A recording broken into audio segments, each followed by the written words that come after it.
Ladies and gentlemen, welcome to Brooklyn, Michigan. Flaming Carbon Doubleheader Series Sunday nights. Right here, ready to rock and roll with the ARCA Series. The Challenger Series, obviously the Contender Series with the trucks. Be following here very, very soon later on this evening. It's going to be a good one. High-baked, high speeds, the draft. You're going to see it all live here tonight on Motormouth Broadcasting. Good evening, folks. I'm the radio announcer, Jake Reeves. Big Chip Cunningham alongside, co-commentating and producing, and also the owner of Motormouth Broadcasting. Real quick, if you haven't yet, make sure you go like and subscribe to Motormouth Broadcasting. Keep up with everything going on. Qualified in session right now, Jim. A lot kind of got thrown at our feet, if you want to call it that. Some stuff going on. We'll talk a little bit about it later on. But first off, how the hell are you? We are at Michigan. It's going to be a good one, qualifying underway. Yeah, man. Always good. Good to be here with you. Michigan, man, you can't. I mean, it's one of those tracks, man. It just is a great racetrack, and it produces great racing. 3-4 wide grooves all over the place you can run. This is what Speedway racing is all about, man. I don't call it a super speedway because it's not really the same as like a Talladega or Daytona, but this is a great place. Yeah, I mean, 2 miles in length, 18 degrees in the turns, 12 degrees on the front stretch, and little, however you want to call it, 5 degrees on the back stretch. That's pretty much what we've got here tonight, which is at Brooklyn, Michigan. This is the only other, if you want to call it 2 mile track. Granted, Daytona, it is 2.5 miles, but if you go with the 2 mile tracks, there used to be an auto club out there, but it ain't there no more. Still out there. It's a parking lot now, but it's still out there in the virtual world anyway. Well, yeah, I mean, we got it virtually on iRacing, which is always a good thing out of it. But if you try to go really, it's a damn parking lot. Hate to see that. Russ Martin Jr., no surprise seeing him up here at the top of the speed charts. Ryan Warp right there behind him as well. Interesting news that we got, right before we went green here tonight, Jim, which is kind of crazy. Obviously, 45-lap race, 18 laps of fuel, what they're going to have for these ARCA cars. But Russ Martin Jr., Ryan Warp, Steve Linder, these drivers, Mike Burgess, and John Schermatz, all these drivers out of nowhere got promoted to run in the Contender Truck Series for the remainder of the season if they so choose. Now, yes, they're out of the points. They're too far back at this point, so I'm assuming they'll still get points if they want them, but it really ain't going to make a damn. They're not going to have a run for the championship or anything like that, but could potentially cause some truck regulars to miss out on some points if an ARCA regular outplaces them. So that could make the Truck Series already tight. The points is, for our Sunday night series, already kind of throw a loop for it just a little bit more. Yeah, it definitely does. I would like to think that we have a bit of something to do with the fact that that's happening. You and I talked about it last week. We felt like that there were some of these drivers that should be able to move up and be able to race both to increase the car count and give them a chance to get some experience with the trucks, and then it happens this week, so that's kind of cool, and so I'm happy about that. I think it's a great idea. Even if it wasn't inspired by us, I think it's a great idea. I think it'll, I'm being honest. We did talk about it at length last week, and I think it's good, though. I think it's good for both series. I think it's good for these drivers. I think it's good for the Truck Series. It's going to add a few more cars, and We got a nice car count here tonight for the ARCA cars. It was looking a little thin earlier, but and I guess we need to give a shout out to our buddy Happy Meal. Should Oh, for those of you that don't know, Happy Meal running another league that we broadcast. He raced for Gerald, and he is a crew chief in real life for I think it's a late model car, it looked like, and he got his first win as a crew chief this weekend.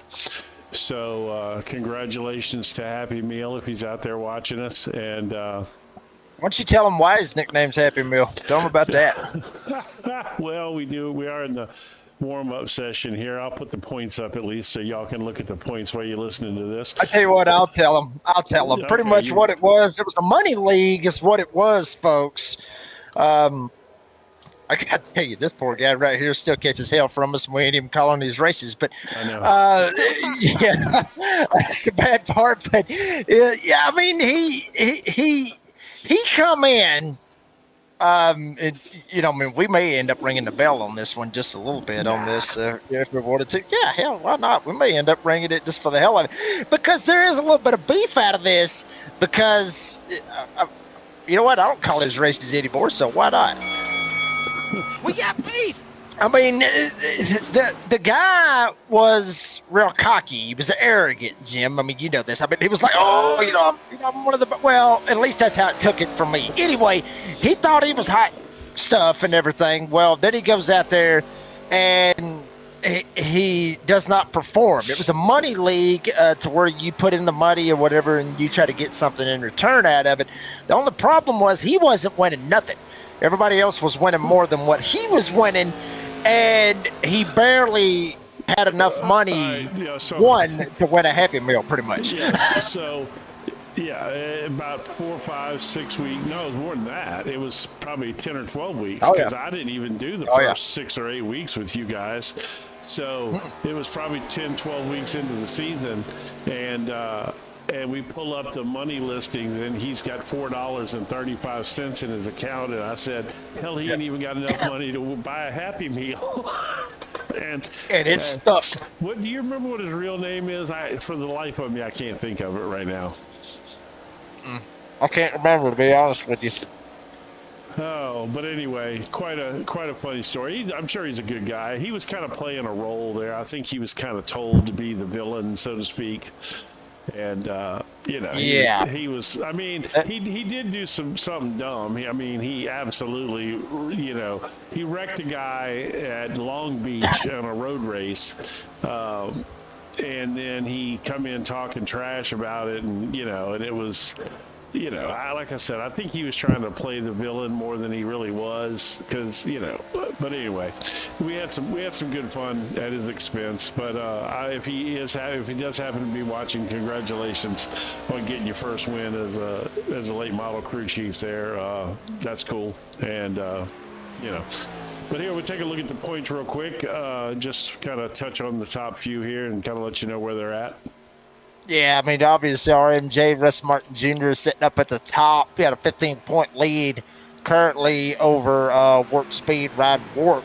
Currently sitting in the P2 spot. Steven Linder sitting in third. Mike Burgess in fourth. Ironically enough, the top 4 drivers in the points are invited to run in the Contender Truck Series. Now, they don't have to. They have that option if the invitation was extended.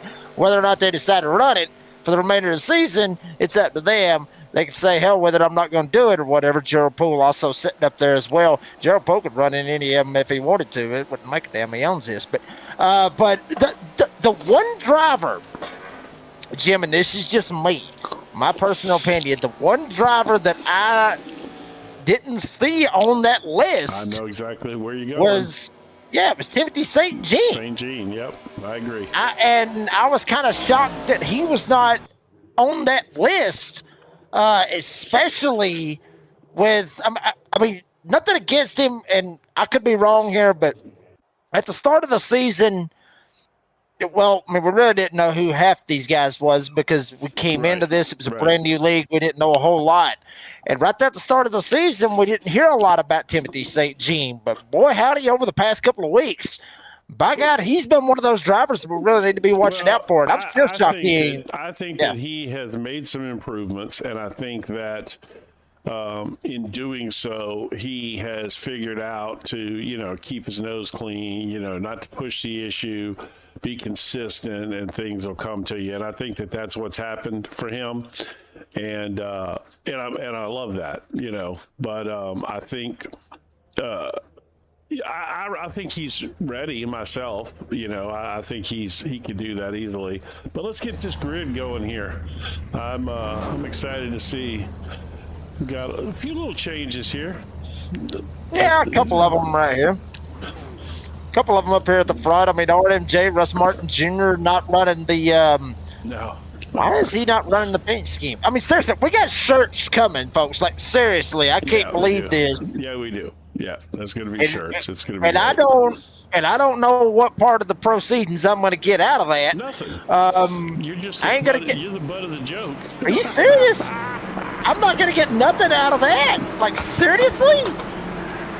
Damn, I need to get with Gerald. We need to at least get a little bit of compensation off of that anyway. But, I mean, granted, he is not driving the Jake Reeves Redneck School of Erotic Racing paint scheme. Mr. RMJ starting pole, point leader coming in tonight. Dustin Dory sitting in second. We have to go through it pretty damn quick because one lap right here. So Ryan Warp, Timothy St. Jean talked about both of those drivers as well. Fallout number 81 outside row number 2. Steven Linder, Austin Maples. Back here in row 3, you flip-flop back. You go to row 4, it's Mike Burgess and John Barry. Sprite Chevy on Mike Burgess. Kind of changed it up a little bit. Interesting. Very nice paint scheme. Andrew Schuler and Nicole Crystal back there in row number 5. You flip-flop back. And God help everybody, it's Ryan McDaniel and the rump shaker, John White, sitting back there at P12. And routed out the field, you got to have Timothy Miller Sr. and Gerald Poole might have took a provisional to try to get it started here tonight one way or another. Well, folks, pace car is off. Brooklyn, Michigan, 2 miles in length. This place was opened October 13th, 1968, 57 years ago. What a number, 57 years ago. Brooklyn, Michigan. iRacing, Motorbouts Broadcasting, you got a virtual race. Flaming Karma, Sunday night doubleheader. We're rocking and rolling with a Challenger Series. RMJ sends them off into turn 1, folks. Crank up your volumes. We're going to crank it up for you here on a Sunday night.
Back at it here tonight at Michigan. What a race we are seeing already. Timothy St. Jean starting to work his way down lap 3 of 45. Remember, 18 laps of fuel. St. Jean trying to work it down here to the inside, pull the side draft. Watch Martin come down, try to get right on his door and try to pull him back, Jim. Side draft going to be a big factor here tonight. RMJ wasn't able to happen, but damn it, the run. Look at this, shooting out of a cannon on the outside lane. 95 to the front. Here comes Austin Maples trying to get up there and challenge Timothy St. Jean for second. Yeah, I think St. Jean got a little loose on the bottom there, it looked like, or something. He could have been feeling it getting tight, but it looks like he lifted a little bit there.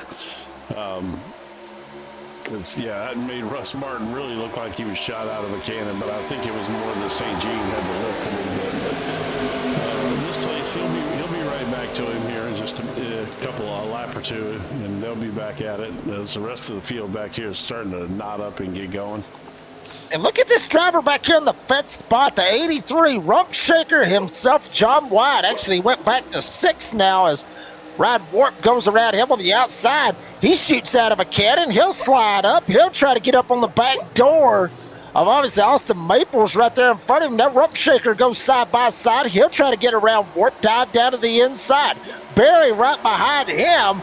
Then obviously Warp up top with Linder as well, trying to get that draft working. Is here St. Jean. Tim, you talked about it, right up on the back door, get right up behind Russ Martin Jr. Used to draft. You can bump draft a little bit here as well. You don't see it a whole lot, though. You don't see a whole lot of bump drafting. You do in these ARCA cars and in the trucks, but once you get like Cup racing, Xfinity racing, all that stuff, maybe with the next gens. You get them Gen 4s, you don't see a whole lot of bump drafting here. You don't see a whole lot of bump drafting at Talladega and Daytona. If you do, somebody's going to end up getting spun just because of how the noses and the back ends of the cars is. But St. Jean right here, watch how he runs this and see how he goes. And also with the gyro cam, how the right side kind of gets kicked up to these 18 degrees of banking. The speeds that we're seeing as well, Jim, 178, 180 miles an hour. These are ARCA cars, for God's sakes. We're not running Cup cars. Serious speed right here.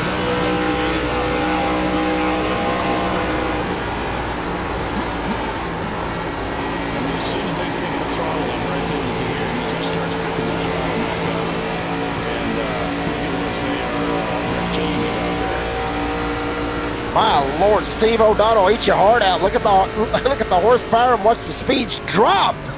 As we got a caution on the Speedway, Stephen Linder and Nicole Crystal possibly involved, 88 and 6. They're way back there, 13th and 14th running.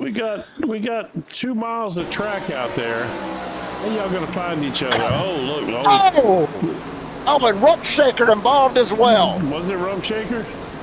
Absolutely. Looked like Linder might have got tagged or got loose one. Got sent sideways. So it all started around the 88.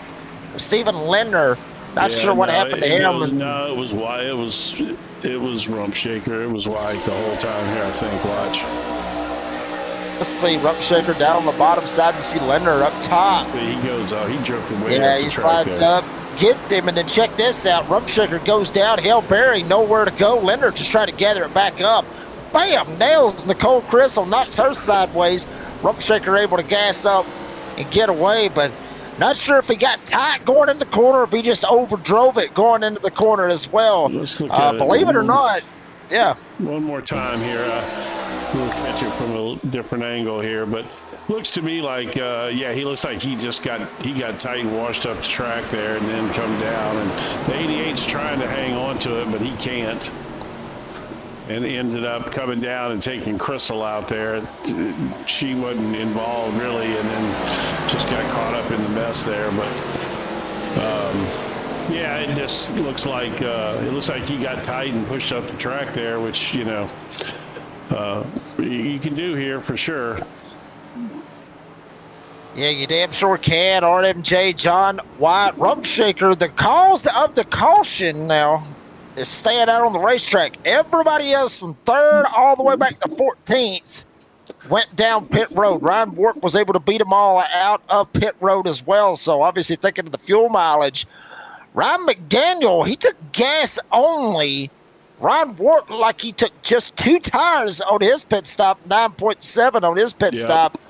Then a whole list of others took in 4 tires back there with a bunch of them. Schuler looked like he took 2 tires, but something to miss on the 54, having him come out 11th out of all of that, even with the 2-tire stop. So, interesting to see some guys coming down for 2, some for gas. I could see that early on here. And interesting to see Russ Martin Jr. and also John White staying out on the racetrack. Very interesting. Yeah, I don't know about Russ Martin. I'm not really sure why Wyatt stayed out, but Russ is a bit of a surprise to me. Yeah, but what the hell do we know? I mean, how many wins has he had this season? No, we don't. I mean, the reality is you and I don't get to drive anymore, so it's all a bit of a mystery. But again,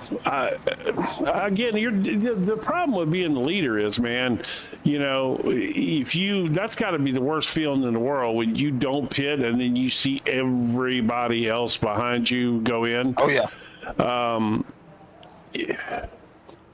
I mean, I guess the fear there would be that this thing goes long green flag run, because he should be at about a half a tank of gas right now, if I'm not mistaken. Yeah, you see, That's my concern. He's only got about 9 laps of fuel left in that car. And the bad part about it, see, Jim, he's actually going to have to go 2 stops right here. He's still got to go 2 stops, if you think about it. Yeah, how many laps are we? To be honest, I should know that, but I don't. I mean, it's 18 laps on a fuel run, and it's a 45-lap race. So yeah, 45. Yeah, it's 18. Yeah. So, but the thing is, they're still going to have to make 2 stops also, though, right? Everybody else? 9, so 10, 18, that's 38. No, they won't. No. If it works out right, they can get by on 1 stop. Yeah, he's going to have to make 2. To be honest, to quote somebody I know who works in the booth with me, he might be screwed. Sounds like something I would say. Russ Martin Jr. up there. There you go. Yeah, he's screwed unless something happens here in the next couple laps. Caution comes out. He's in good shape. He'll be able to come on down. No problem, no harm, no foul. Ryan Wart, though, coming on up here. He took 2 tires on that last stop. Watch him back here in the back. They're 3 wide. Dory's stuck in the middle. Burgess around there with McDaniel, rather. And here comes Gerald Poole in the 9 trying to shoot it up through here as well. Dustin Dory, the lone Ford in the field. And Ryan Warp, hot damn, the lone Yoda in the field, taking his 2 tires, trying to go up here to the front. 1-2 in the points, Jim, battling it out right here early on. Yeah, as it should be. I mean, it should be. That's a good battle up there, too. We'll stay out here with this wider shot.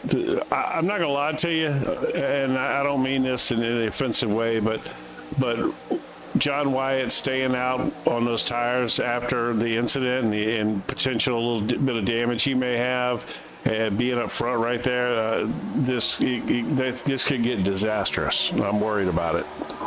Yeah, I'm starting to think Russ Martin Jr. might not be the only one that's screwed out of this, but we'll see what happens. But he is up here at the front. Timothy St. Jean right in behind him in the 81. Now, St. Jean took 4 tires that stopped, Jim, so he is running on freshies right now, right in behind Russ Martin Jr. Pretty good spot for St. Jean to slide up here and mix it up. Caution is out. We got spinners back here in the back.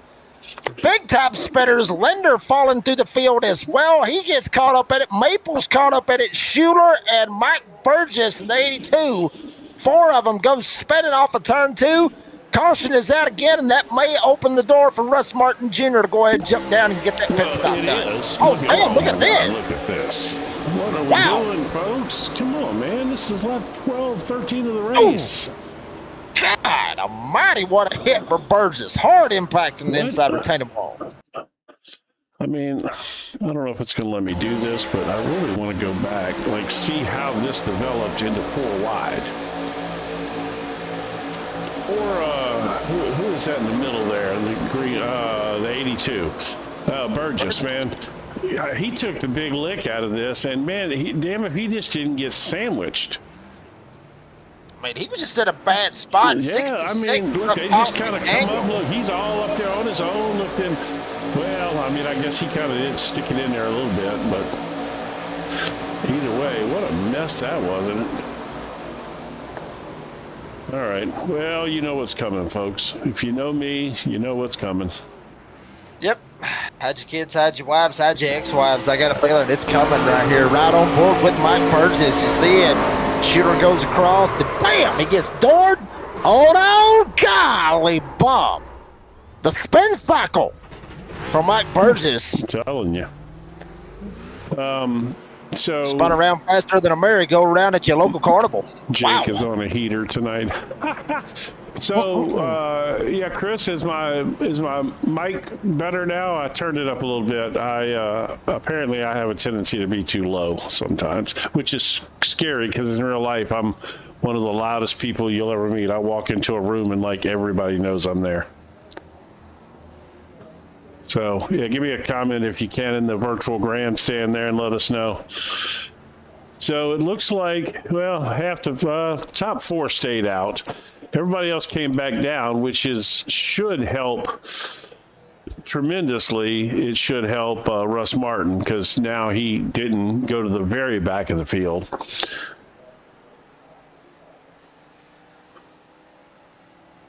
But luckily, they do have fast repairs in this league, in this particular, than in the ARCA Contenders Series, or Challenge. I never can get it right. This is the Challenger Series. Yes. Which is probably why I don't say it a lot. But so top car that just went in and pitted is Dory. So it doesn't really change anything. These cars in the front pitted on lap 8. We're going to be on lap 15. I mean, I guess they're again same thing that was the Ryan Warp situation. I mean, was the Russ Martin situation. I guess I would apply to this as well. You know, you're down to almost a half tank of fuel if you're Ryan Warp, Timothy St. Jean, John Barry, or Tim Miller Sr. I just feel like maybe you should have come in and topped off just in case this thing goes green. Because 18 laps is not a long time to go green at a track like this. It hasn't happened, but it in theory can. Not if they decide to go four wide back there. No. I mean, we got 14 cars in the field, and they decided to go 4 wide. Well, I mean, hell, they saw a hole, they tried to go for it. I mean, and you know, it is what it is. I mean, with these ARCA cars, you have that tendency to do that. Say, if you see a hole and you don't go for it, you're no longer a racing driver. That's what he said. Well, I didn't know that actually applied to racing. Never mind. That's beside the point. I'm thinking something completely different. But anyway, heater tonight. St. Jean up here at the front, Ryan Warp, they stayed out. Barry stayed out with Miller Sr. They stayed out. Dory, the newest guy, I guess you could say, on a little something. I mean, he's on 2 tires. Dory, I mean, he's just on gas. Poole's on gas as well. Martin Jr. took his 4 tires. Yeah. Crystal, Maples, they took gas. Actually, Maples took 2 tires, and then the rest of them went in and had to burn a fast repair one way or another. We're going to re-rack them, restack them one more time and see if they're able to make it all the way. Oh, St. Jean got a nice jump. St. Jean, good God. Shot out of a cannon. Shot out of a nuka rifle, if you want to call it that. I'm probably going to get myself in trouble for that, saying they're completely something way off the walls off of that. But here he comes. Warp now with a run. Trying to make something happen. Front 2 trying to get up on out of here. Half a second over Miller Sr. Warp trying to make a run. He'll think different. No. He'll dive down to the inside, try to go for the lead in 3 and 4. Yeah, we'll see. The high side's been the strong side tonight. Well, he slid up in front of him. He got there. Nice slide job there. He got by him and slid up in front of him. That's well done by Ryan Warp. Coming in tonight, second in the points, 15 points back from Russ Martin Jr. leading at 91 to have some issues tonight to try to close that point gap and see if he can maybe try to get something going at least here tonight at Michigan. Next week, we go to the road course of Watkins Glen. I mean, we ain't got a whole lot of time left for Ryan Warp to be able to try to close that gap on RMJ. I mean, literally, you got Watkins Glen, you got Bristol, you got Talladega, Darlington, Homestead. And that's it. I mean, they received 2 drop races out of all this. All drivers in this series and also in the Contender Series, they received 2 drop races out of it. But still, you ain't got a whole lot of time. Warp's got to get up here. He's got to start winning some races and try to close that gap on RMJ one way or another. Currently sitting in the lead right now. That's where he wants to be. Yeah, I mean, it's definitely a good spot to be in for sure. But like I said, if this thing runs any kind of length of green, he could potentially be in a little trouble there. I mean, this thing has only got to go 10 or 11 laps green, and he's going to have to pit. I mean, a bit, I don't know. I believe, given the size of this field, I think I'd come in every time there was a caution and top my tank off just until I didn't have to anymore. Yeah, I don't blame you a bit. That's exactly what I would be thinking. Hardest charger in the field. You see him right there on your screen, the 9 of Gerald Poole. He started dead last in the field. Yeah, did he more or less he more or less took a damn provisional. Up 11 spots, Miller Sr. up 8, Rump Shaker up 4, St. Jean up 2, and Ryan Warp up 2 as well. Gerald Poole, he's right now stuck in a hornet's nest. Look out, here comes that man, 91. Martin Jr., RMJ trying to work it down there. Dustin Dory down on the inside. They're going to look 3 wide going to 3. Man, looking wide back there. St. Jean got a little bit wiggly right there. So did Rump Shaker getting a little bit wiggly going into 3. Yeah, Rump Shaker slid all the way up from the bottom of the track to the top. And, man, he really is struggling. By the way, he sent me a message this week. He messages me a lot. But he sent me a message this week, and he said, hey, if you can, make sure you mention Navy Joe Coffee this week. We're promoting the Flaming Karma 10% discount code. So, if you go to NavyJoe.coffee and you enter the code Flaming Karma, you receive a 10% discount on your order. And I'm like, sure, I'll be glad to do that. But we do it all the time. We say it numerous times every race.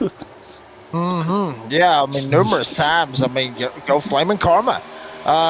Get yourself some coffee. Get yourself hooked up with NavyJoe.coffee on the website. There it is, right Flaming Karma, there it is. Literally, that is promotion in itself. www.NavyJoe.coffee on the front of the 83 of John White. And obviously, he's going to put his code in, get him some coffee. So be like the Rump Shaker. If you want to be like the Rump Shaker, go to NavyJoe.coffee, hook yourself up, get the discount, get yourself hooked up. RMJ trying to rock and roll, trying to rattle the cage of Timothy St. Jean up here in the P2 spot, but he's not wanting to give it up. He's sandwiched right between the 2-point leaders coming into the night. St. Jean not backing down, son, and would love to get his first win here tonight at Michigan. Yeah, no, this is, it's coming, man. I really believe that St. Jean is going to get a win this season. He has gotten so much better. And, he is literally, his car is super competitive right out the gate now. He's not sneaking into these podiums. He's earning them. He's driving by people. He has got this figured out for sure. He really does. As we see Poole dropping back a little bit there, I wonder if he might have had a little traction issue there and slipped up or got a little loose or something.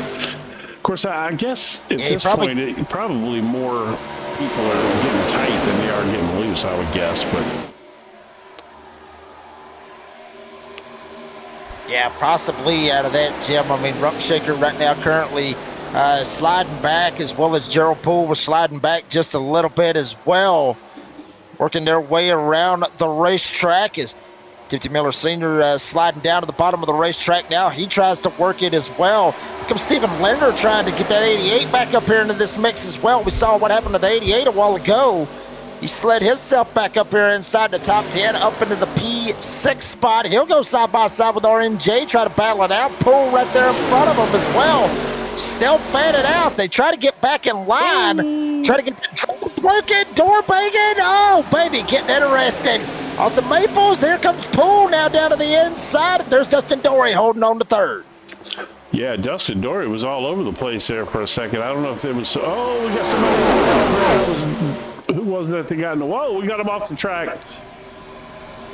Austin Maples coming down the racetrack. Stephen Leonard in 88 getting a piece of it as well. Ryan McDaniel, 66, will be able to slide by. Not sure if they just, both of them washed up the hill. Somebody bounced into the wall, come back down, cleaned them out. But we stay green. It's now in a separated top 7. Miller Sr. on the caboose of it all with Rob Warp still leading them all around. Yeah, Warp's looking good up there, but again, we're starting to close in on that gas situation, man. I'm not going to lie to you, it's starting to worry me a little bit. I just had a feeling this was coming. Look, he's close, man. He might have a lap extra or 2 in there because of the caution, but it's getting tight. I'm starting to worry a little bit. Yeah, but I mean, Jim, they're actually within the fuel window, 18 laps on the fuel. Some perfect timing right here for Warp and others like St. Jean, like Timothy Miller Sr. Drivers, go ahead, take this opportunity. You've run it. You're in the fuel window. Go ahead and go on down. Like St. Jean thinking about it. He is way low on the racetrack. He's gonna think about it. Nope. Screw it. Nope. We're going another lap. I mean, very shocking. Like I said, they may have another 2 laps in because of the cautions, but again, though, if those guys, if a caution comes out, which, let's be realistic, man, getting on and off the track here at these kind of speeds that these guys are running, it's incredibly hard sometimes to slow that car down off to make a green flag pit stop here. So who are our contenders that are going to have to make a pit stop here right soon? It's Warp and Timothy St. Jean. St. Jean's, no, he's still up on the high side. He's not coming down. Miller Sr., though, he's going to take that opportunity. He was one of them that pitted at lap 8. So 73 Chevy coming on down pit road right here, Jim. I am shocked that Warp and St. Jean has not went down. You see where the gas is. They got to be coming within the next lap or so. If they don't, they're going to be in a heap of trouble. Yeah, I think St. Jean pulled himself down to the bottom for just that reason right there. And Warp is in a position where he can kind of control that himself. It looks like he's sliding down too, and he's letting him go on the high side. He's starting to slow up just a little bit here, I think. We're like he's still under power. Oh, damn! Look at Martin J coming down with him. Russ Martin Jr., he went in on 14. He said, screw it, I'm going this time as well. Bringing another list of them with him as well. Schuler, White coming down to Mrs. St. Jean as well. Not really sure why you would do that if you were Russ Martin Jr. You just kind of, I mean, I guess he was further along in fuel than we thought if you look at his gauge there. It's going to be interesting. I'm going to stay here instead of on the track right now. I want to see what happens here. Well, maybe I won't. Well, no, we're all right. I just want to see who gets off pit road here. And Warp going to beat him off a pit road. Yeah, and both of them took 2 going to fall right behind him. Both of them took 2 tires, it looks like. So, well, we'll see how that works out. I don't know. I'm a little curious about that, but as we see those guys getting out, well, at least that whole cycle, those guys made a pit stop. So, and there was no caution brought out from it. So we'll see now how it works out in the long run. Yeah, Dory now, we'll see what he decides to do. He's got Poole, he's got McDaniel, he's got Linder, he's got Crystal. Dory thinking. He will go. He will bring Poole along with him. Ryan McDaniel will assume the lead with Stephen Linder behind him. They stayed out on the racetrack. Nicole Crystal also staying out. She'll be slid into the 3rd spot. And there's your race leader right now, the 66 of Ryan McDaniel. Here comes St. Jean. Freshies. Look at the Freshies working right there. St. Jean coming right on around. Yeah, he's unlapping himself as well. Yeah, wow, what a move. What a move. And that's what it is between 4 tires. That's what we're talking about right there, Jim. That's the 4 Freshies working. So right now the cars a lap down are Wyatt, Schuler, Timothy Miller Sr., Austin Maples, and of course John Berry. And St. Jean is flying, man. Look at this. It almost looks like I got sped up or something. You got to watch the gap, though, Jim. You got to watch because obviously St. Jean, he took 4 fresh tires on his pit stop. Now Russ Martin Jr., Ryan Warp, they took 2. St. Jean, actually, no, we're seeing actually he took 2 tires as well. Looks like it with to 11 me, seconds. Yeah, with 11-second stop. So maybe just wasn't able to get in there as hot with as RMJ and Ryan Warp, obviously. But still, it looks like he is just hauling the mail coming around. I mean, he hit a 38.6. He's faster than Warp, but he wasn't faster than Martin Jr. Here. Look at this. Oh, my God. Did you see Martin? Man, put a slide on him right there. Holy cow. Well, they are getting after it right here. Look at these two.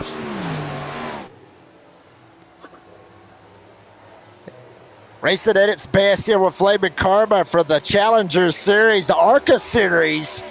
Here, Flaming Karma Sunday night doubleheaders. And boy, we are in for a show as everybody has recycled on around. Warp up here at the front. Russ Martin Jr. right on his back door. St. Jean has slid into the number 3 spot. Rump Shaker now, he's got around McDaniel. He'll fly up into the 4th spot with McDaniel coming in 5th. But all eyes are on the battle right here. Russ Martin Jr. trying to get around Brian Warp and be able to protect that point lead going into Watkins Glen next week. But Warp hard on that outside lane, able to get the run. Russ Martin not able to make it happen. 9 to go now when we hit the line. Or 10 to go, rather. Okay. Didn't flip. This is some great racing right here. Great racing. Top 3. To be fair, kind of to be expected at this point. That's been the fastest 3 cars the last few weeks. This right here is shocking as hell. I love the Rump Shaker, but man, come on.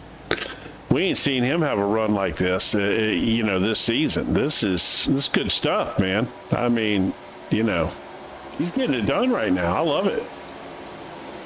And he's got a shot for a podium out of this, Jim. Yeah, I mean, he could be talking to us here in a little bit. But he's got to get around St. Jean, who has been on a heater as of the past couple of weeks. Now it's 9 to go. Warp up top. Martin able to get the run down on the inside. Will he be able to make the pass?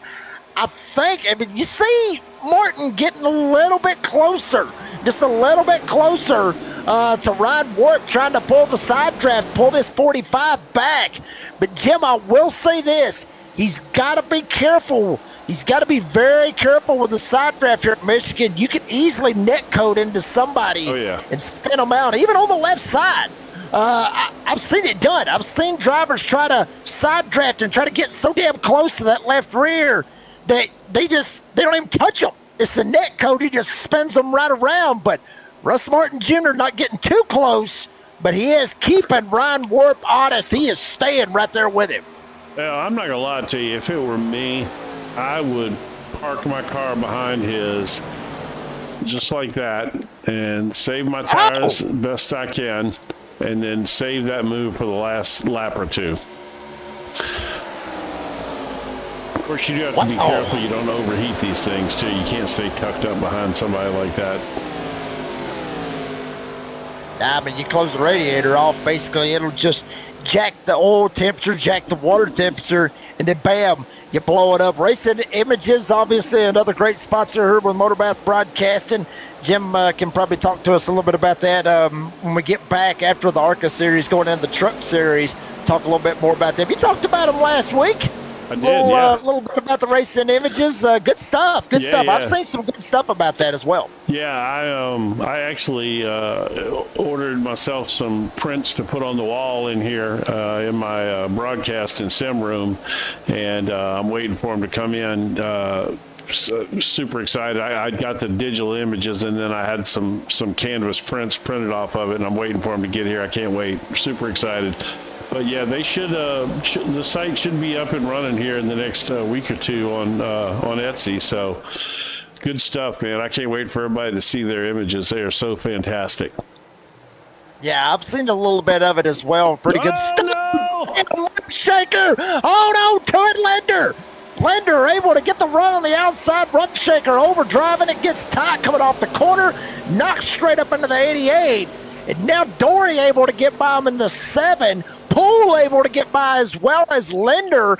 They have slid on by and pretty much sealed the fate for that 3rd spot, with Timothy St. Jean sitting in the 3rd spot, about a second ahead of all those guys. But everybody still got their eyes glued on this battle as Russ Martin Jr. still cannot get clear. Oh, he's clear. Come back, he able to get it this time. Is he going to be able to pull it? Yes. Why didn't he slide up?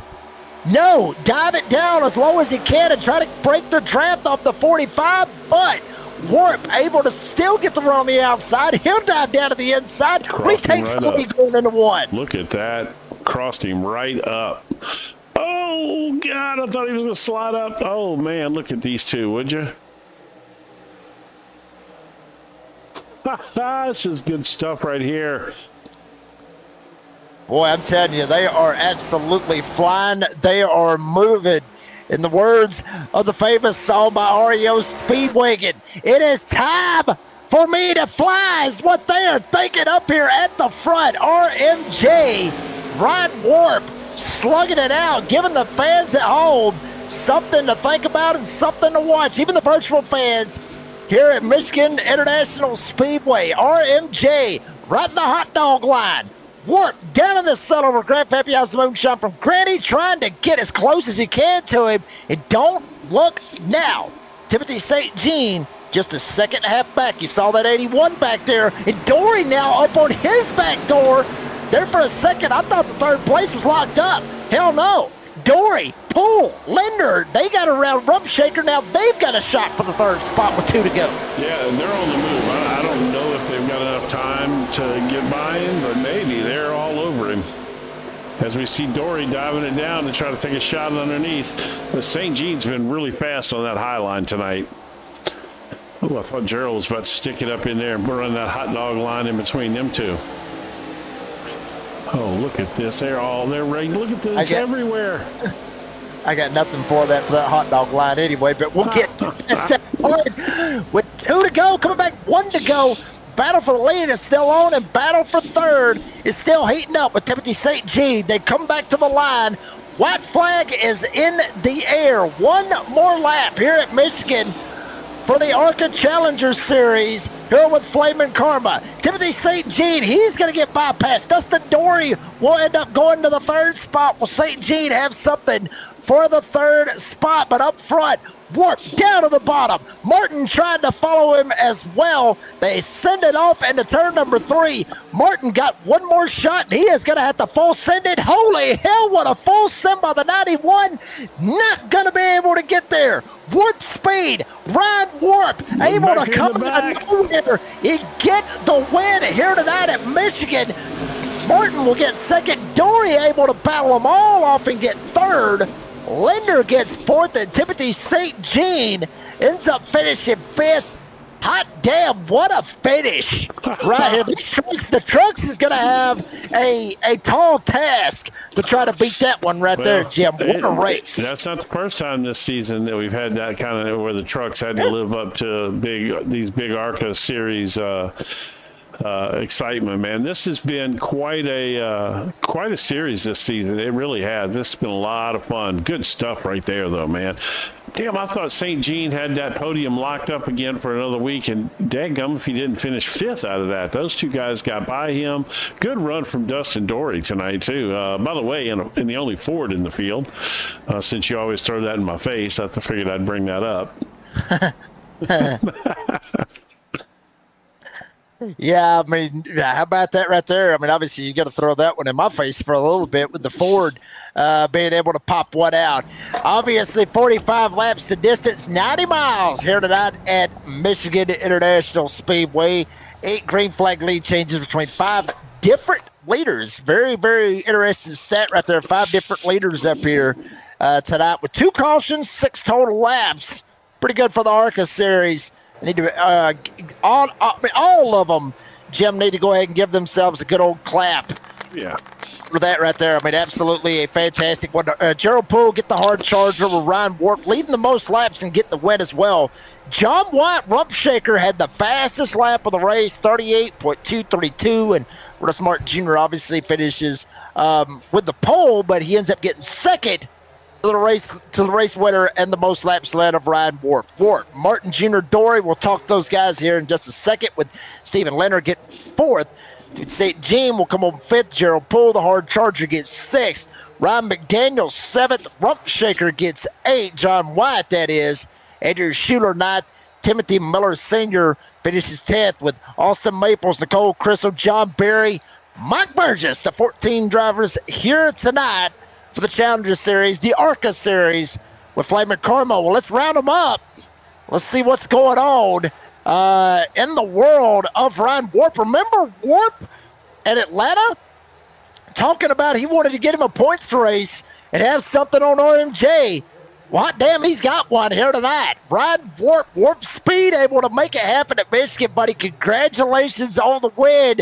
You talked about it in Atlanta, wanting to try to finish ahead of RMJ. By God, you got you one, buddy. Congratulations. How did you do it?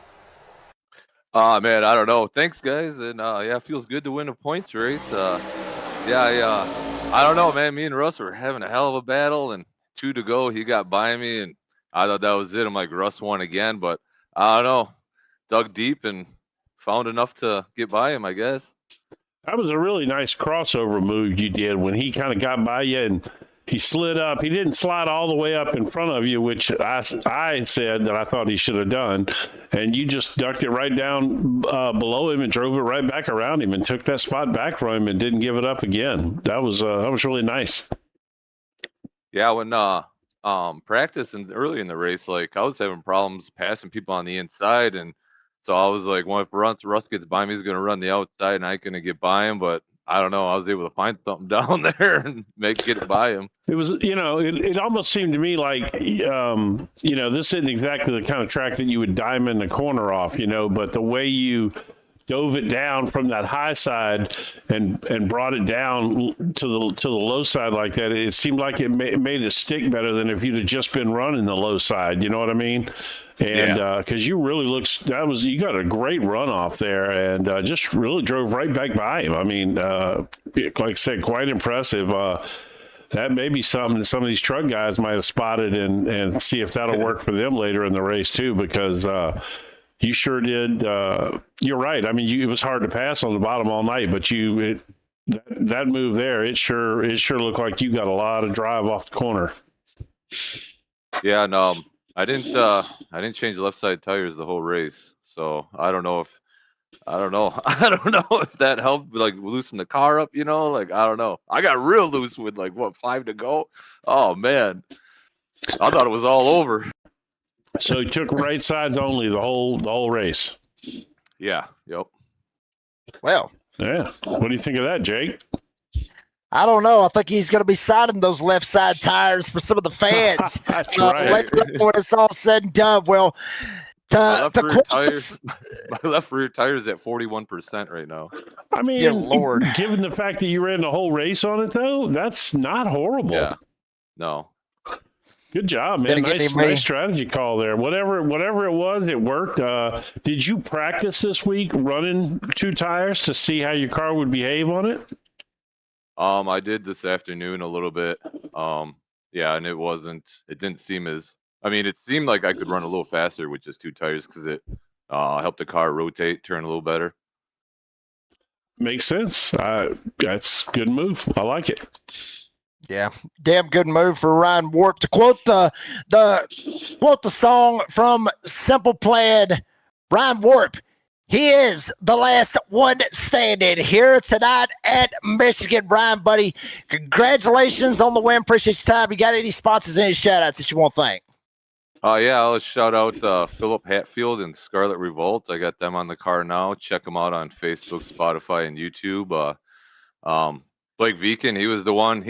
He made that last call on the last green flag pit stop to do 2 tires. I said, you do whatever you think you should do. And he threw 2 tires on it because he knew that's what Russ was going to do. So that last call was him. And, thanks to you guys, Gerald, Mark, Richie, Navy Joe Coffee, and all my friends and family watching. Ryan Warp comes home with the win here tonight. Ryan, buddy, congratulations on the win. Appreciate your time. We'll see you at Watkins Glen next week.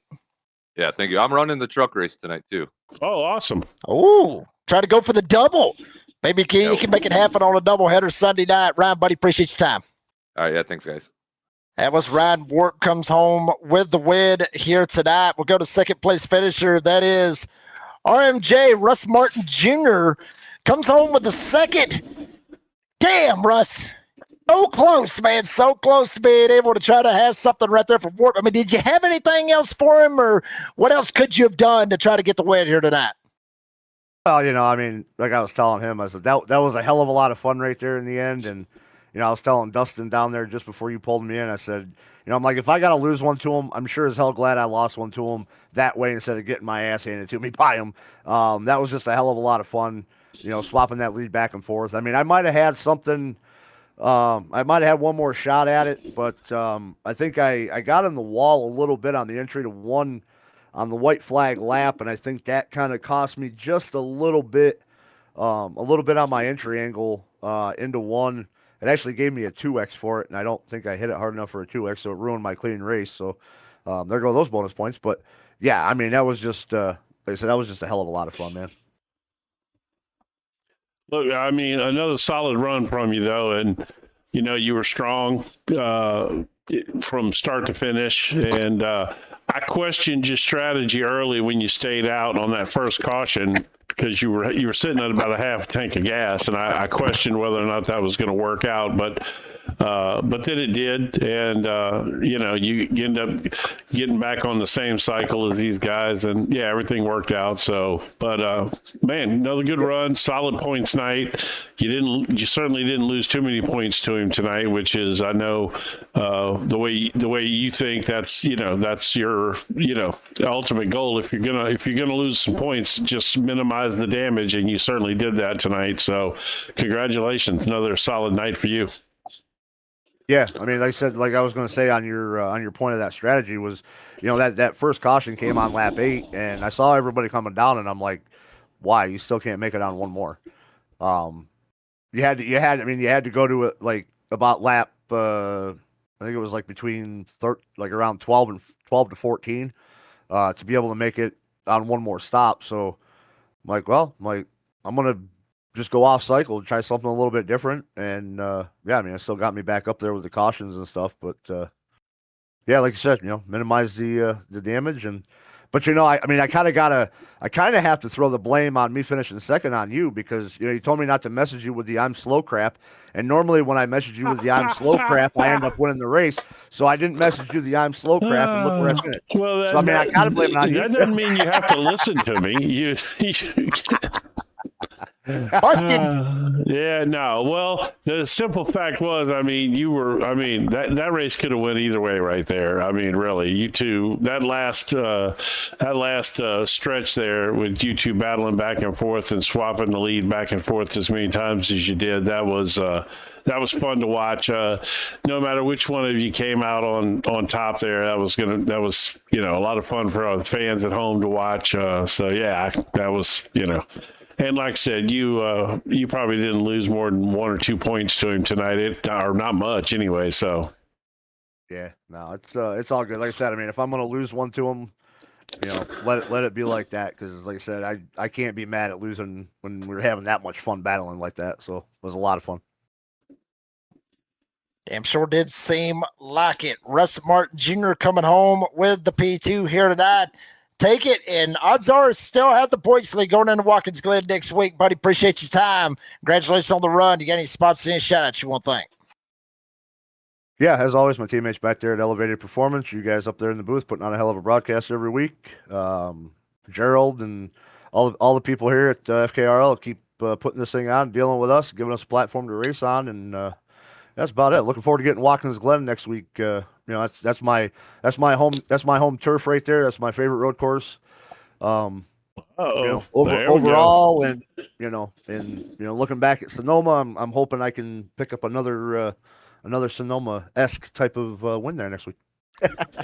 I tell you what, we'll just go ahead and jinx him now. Russ Martin Jr. finishes second tonight and will win next week when we go to Watkins.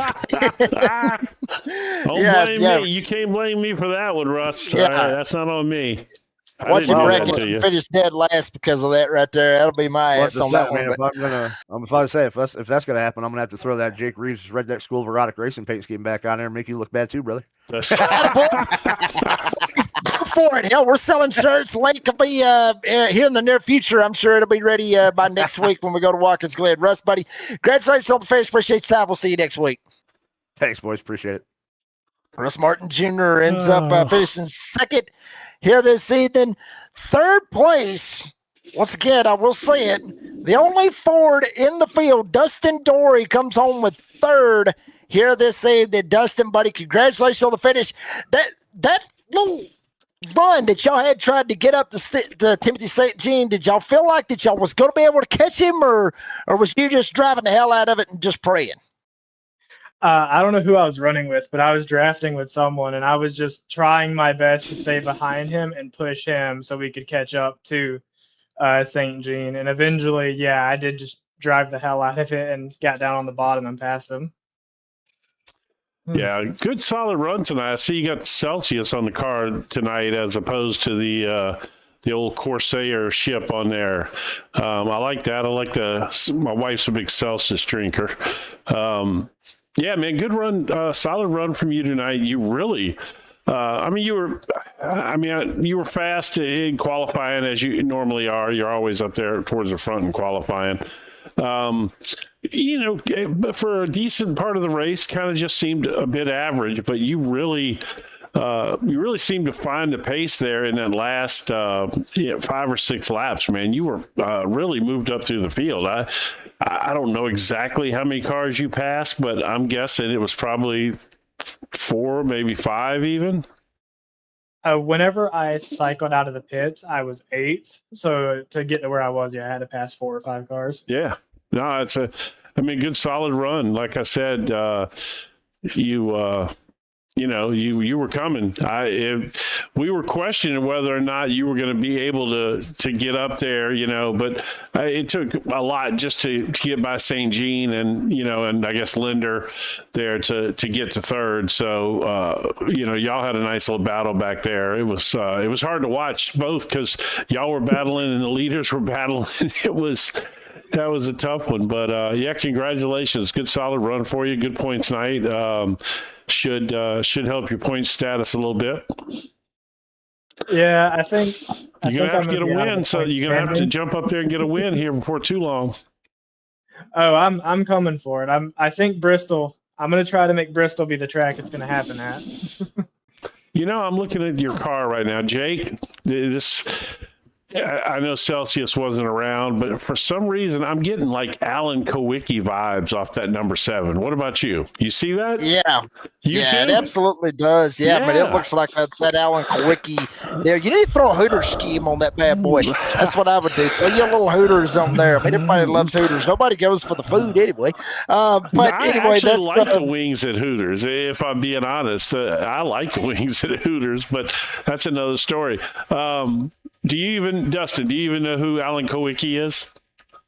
I'm be real with you. I didn't start following NASCAR till about a year or 2 ago. No, that's fine. So I know you're guys. young. Alan Kowicki was the first driver engineer to win in NASCAR. He was an engineer and he was a race car driver and he ended up winning a championship and he made famous what they call the Polish victory lap. Well, after he wins, he would go around the track in reverse. I'm not in reverse, but he would go the opposite direction. Around the track backwards.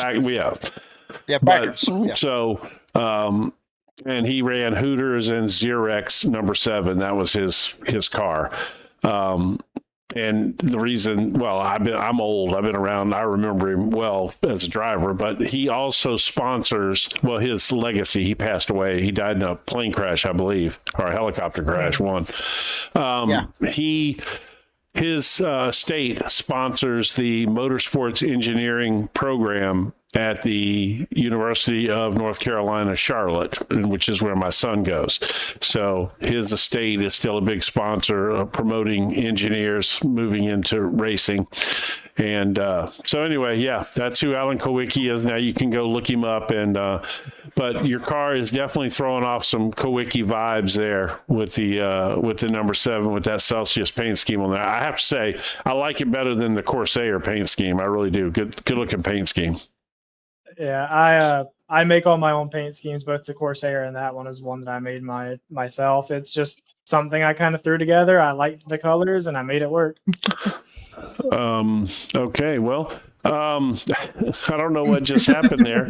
The thing on screen showed that, I don't know, put Timothy St. Jean in third. That's probably just because I've talked too long and something changed. But anyway, congratulations again. Solid finish. Good point tonight.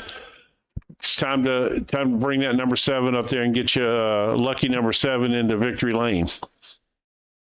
I plan to at some point. I'm trying, guys. All right, buddy. Hey, good run. Got any sponsors, any shout outs you want to thank real quick, Dustin? Minus you guys, I do run with Russ is a good buddy of mine, so I'm proud of him to have the second place and still be. I think he's still leading the points, isn't he, guys? Oh yeah, I'm sure. Yeah. Yeah. Oh yeah. Yeah, just you guys for doing the broadcast and everything, and Celsius, obviously. I mean, it's on the car. That's right. Get turned him down. Dustin Dory comes home with a P3 here tonight. Dustin, congratulations on the finish. Appreciate your time. We will see you at Watkins Glen next week. See you guys. That was Dustin Dory. We'll set him on down. Jim, buddy, final thoughts on the ARCA series before we take us a break and get ready for the Premier series with the trucks. I mean, I don't think it's any surprise. Another phenomenal race. Great last few laps. Strategy during the race brought up questions and kept it exciting, and one hell of a finish there all the way back, really from first all the way through 6th or 7th. I mean, there was just some great battling going on. Great battles all the way around, but folks, we are not done yet. Sit tight. We're going to take us a quick break, bring you back for the Contenders Series, the trucks, Flaming Karma, Sunday Night Doubleheader here on Motormouth Broadcasting. We'll be right back.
Sunday night all around.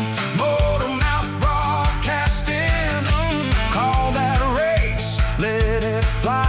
Hold that line and let it ride. Flaming Karma, here we go. Flaming Karma, here we go. ARCA smoking truck stop thunder. Sunday nights I pull you under. Flaming Karma, full send glow. Motor Mouth says, let's go.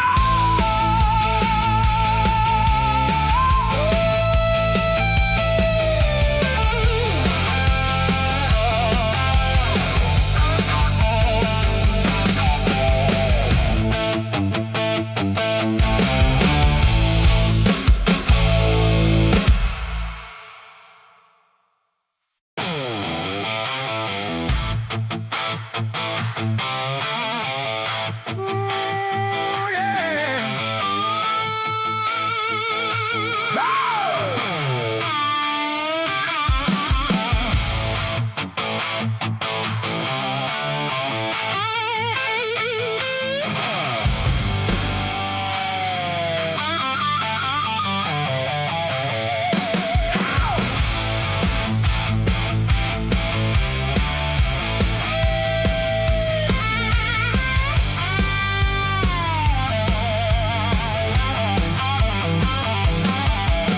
Boot up the rig, lock in the seat. Coffee gone cold, but the night feels sweet. Load that track, line up the grid. One more Sunday, that's how we live.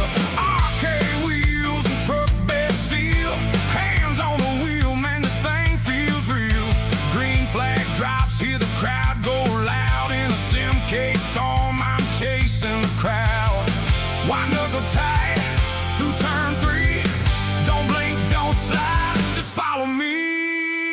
Flaming Karma, burn it down.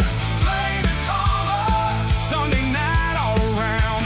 Motor Mouth Broadcasting. Call that race, let it fly. Hold that line and let it ride. Flaming Karma, here we go, here we go. ARCA first, then the trucks roll through. Doubleheader heat on a blacked out fuel. Draft gets nasty, bump gets mean. Paint gets traded on the final straight scene. Names on the board, I know mine too. Every lap says what a hot shoe do. Motor Mouth talking through the checkered haze, making that finish sound like a glory blaze. No room left, no time to breathe. Hammer down and never leave. Flaming Karma, burn it down. Flaming Karma, Sunday night all around. Motor Mouth Broadcasting. Call that race, let it fly. Hold that line and let it ride. Flaming Karma, here we go, here we go.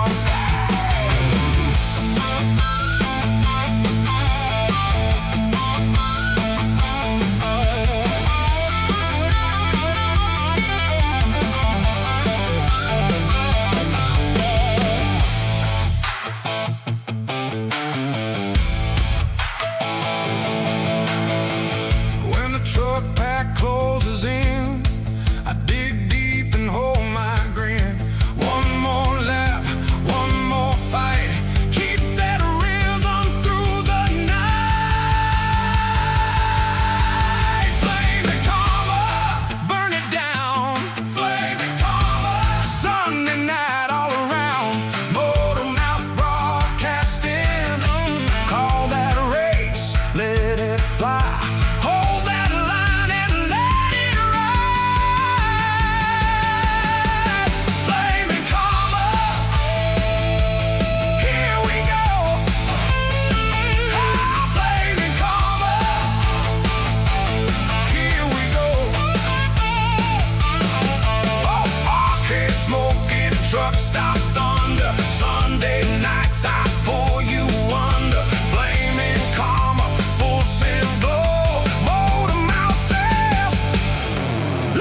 that's how we live. Arcade wheels and truck bed steel. Hands on the wheel, man, this thing feels real. Green flag drops, hear the crowd go loud. In a Simcase storm, I'm chasing the crowd.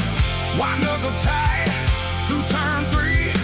Don't blink, don't slide, just follow me. Flaming karma, burn it down. Flaming karma, Sunday night all around. Motor mouth broadcasting.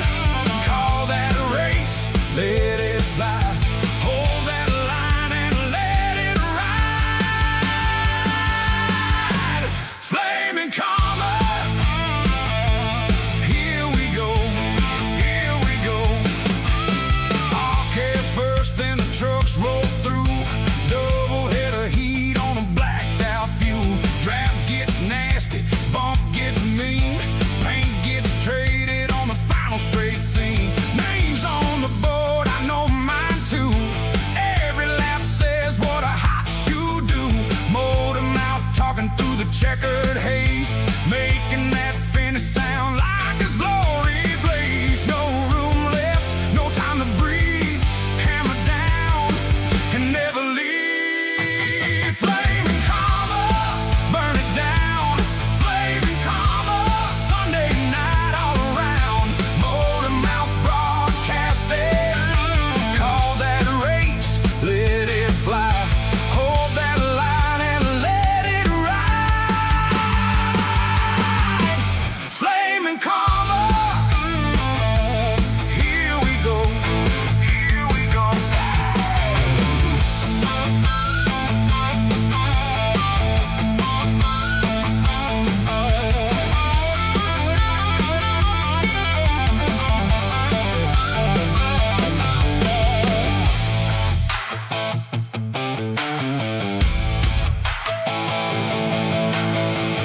When the truck pack closes in, I dig deep and hold my grin. One more lap, one more fight. Keep that rhythm through the night. Flaming karma, burn it down. Flaming karma, Sunday night all around. Motor mouth broadcasting. Call that a race, let it fly. Hold that line and let it ride. Flaming karma, here we go. Flaming karma, here we go. Arcade smoking, truck stop thunder. Sunday nights I pull you under. Flaming karma, full send glow. Motor mouth says, let's go.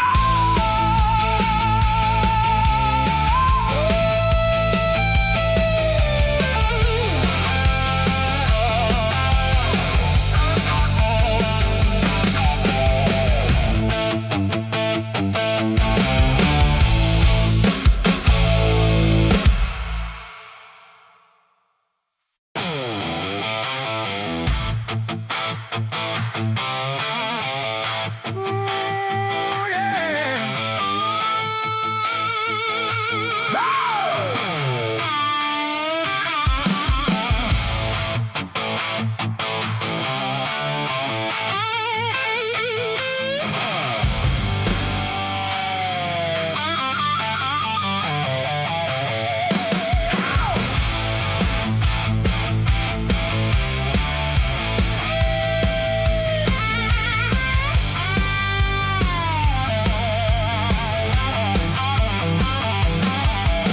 Boot up the rig, lock in the seat. Coffee gone cold, but the night feels sweet. Load that track, line up the grid. One more Sunday, that's how we live. Arcade wheels and truck bed steel. Hands on the wheel, man, this thing feels real. Green flag drops, hear the crowd go loud. In a Simcase storm, I'm chasing the crowd. White knuckle tight through turn 3. Don't blink, don't slide, just follow me. Flaming karma, burn it down. Flaming karma.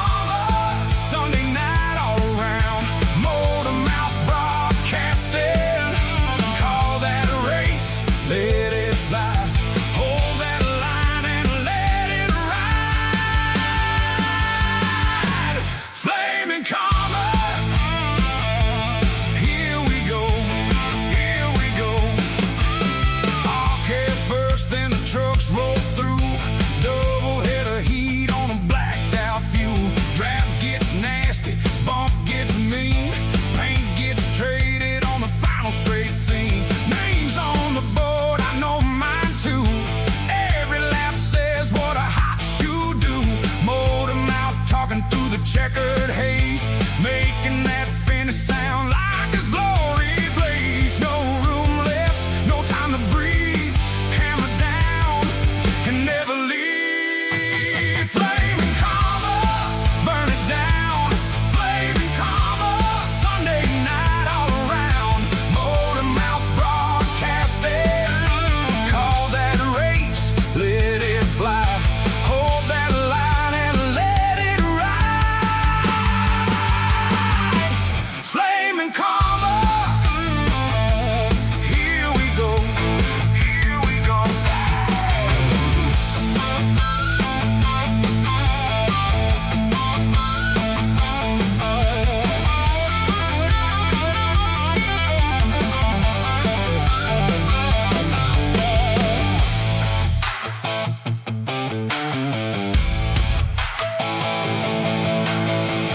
When the truck pack closes in, I dig deep and hold my grin.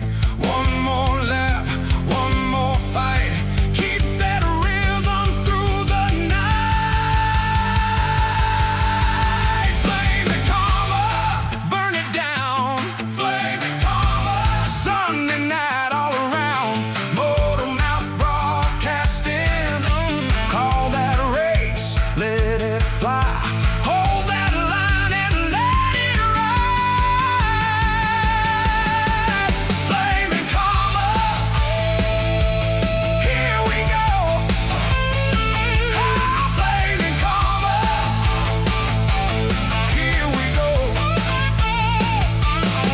Oh, ARCA smoking, truck stop thunder. Sunday nights I pull you under. Flaming karma, full send glow. Motor mouth says, let's go.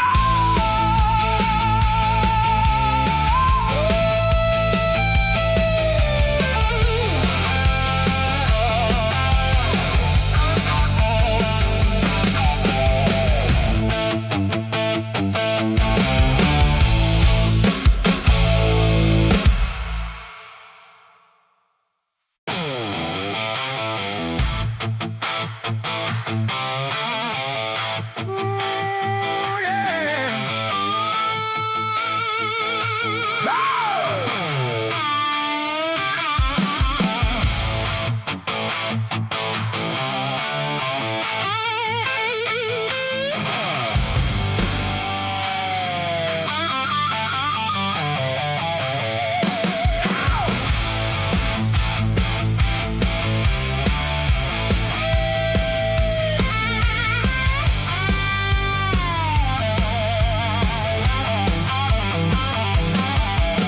Boot up the rig, lock in the seat. Coffee gone cold, but the night feels sweet. Load that track, line up the grid. One more Sunday, that's how we live. Arcade wheels and truck bed steel. Hands on the wheel, man, this thing feels real.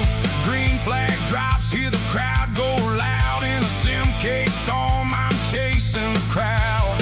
Why knuckle tight through turn 3? Don't blink, don't slide, just follow me. Flaming karma, burn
Welcome back to Michigan, folks. Back at it here for the Contender Series. Flaming Carbon Doubleheader Series for the trucks. Same track, same channel. Michigan International Speedway. They're just finishing up their practice sessions.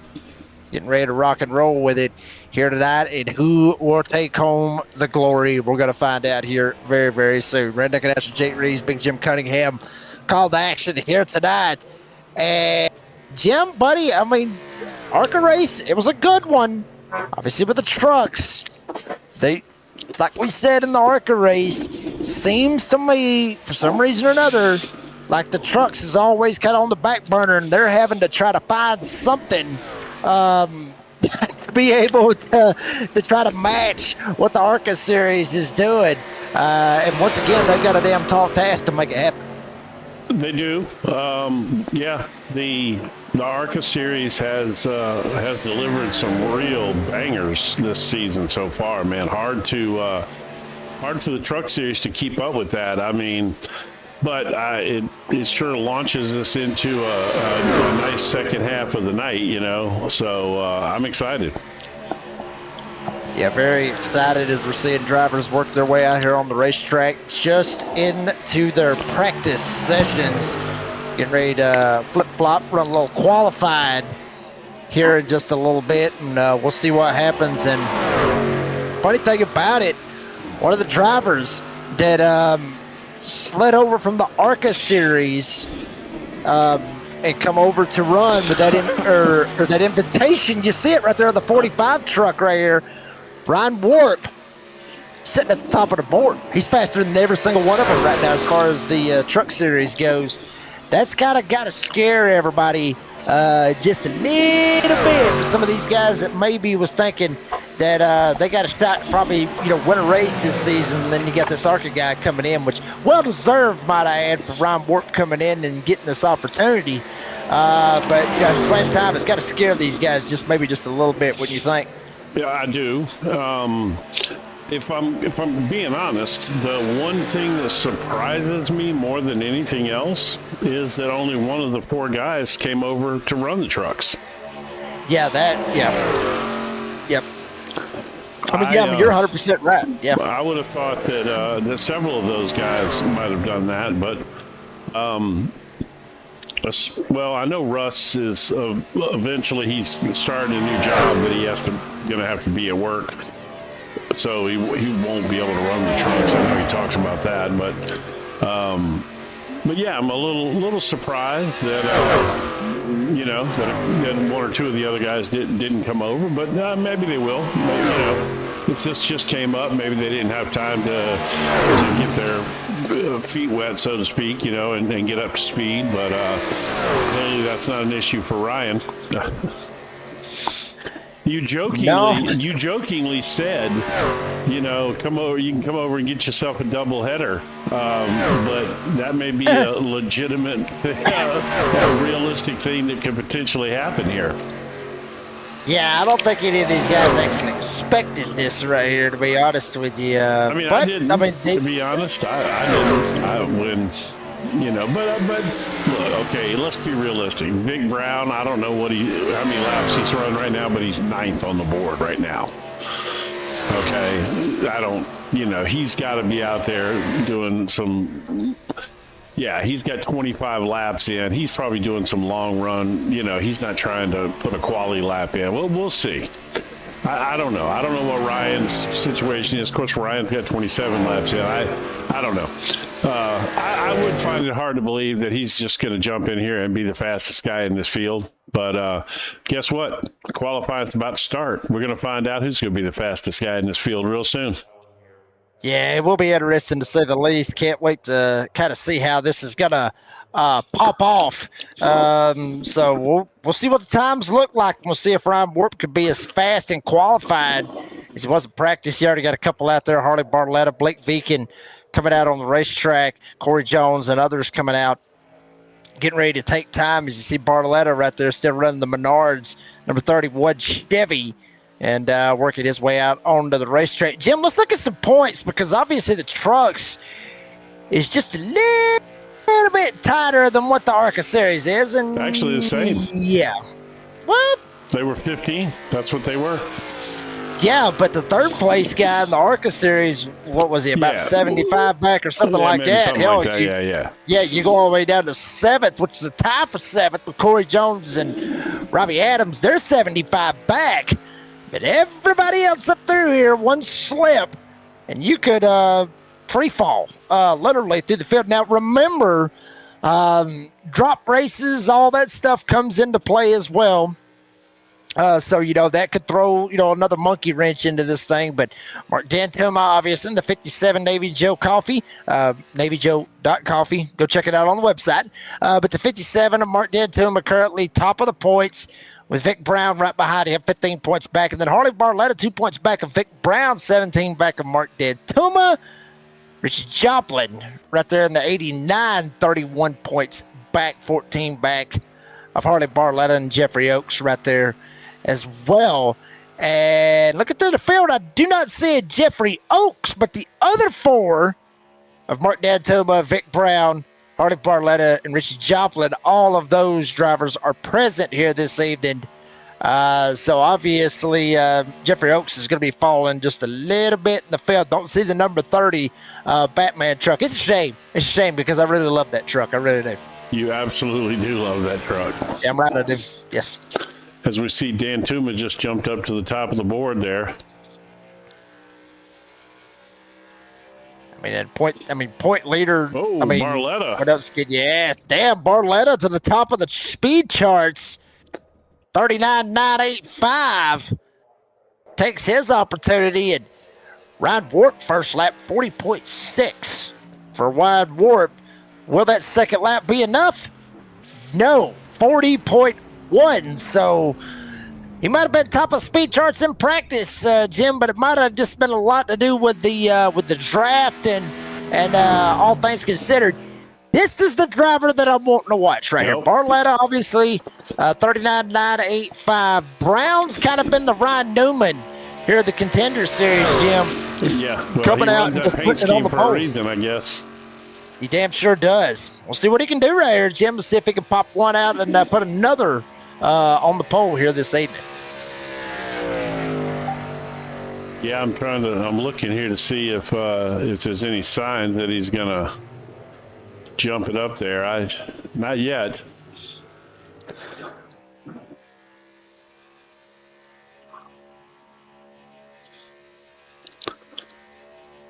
I don't see anybody. Vic Brown. Well, yeah, I'm looking here to see if anybody's up out there that's got anything for these guys. It doesn't look like it right now. We're going to see. This is clearly Vic's the one that's got the best chance at jumping up there. And my guess is he's probably going to get in there somewhere between 1 and 3.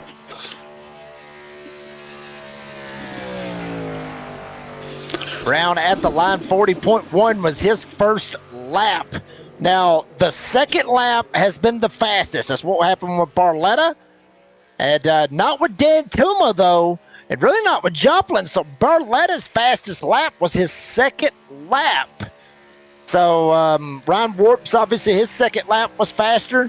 We'll see what Brown can do. See if there's something there for the 2 to be able to bust Harley Barletta and take him off of the pole. Coming off of 3 and 4 down to the line with 30 seconds left in qualified. Did Brown do it? No. 40.043 for Vic Brown. So Harley Barletta. Everybody's time's in. Harley Barletta will be your pole sitter coming into the race here tonight. I guess we had high expectations for Vic. I guess you can't just, we're up here hoping that or assuming that he's going to just jump up here on the pole, It's, not that that's easy to do at every track, this is a different animal too than a lot of stuff that we run, so. Yeah, it is. It is, Jim. So, but we'll see. We'll see what they got. This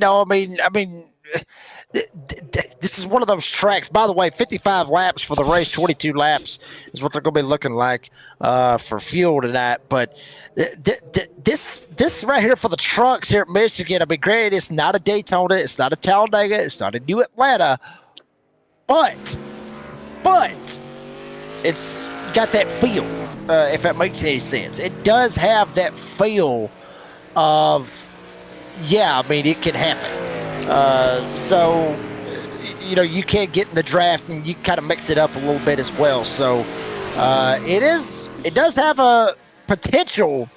It does have potential to have that super speedway feel, Jim, and could be, like I was getting at, the super speedway feel of, you know, the draft and how it equalizes, the great equalizer, as we say when we go to Daytona, Talladega, and all that.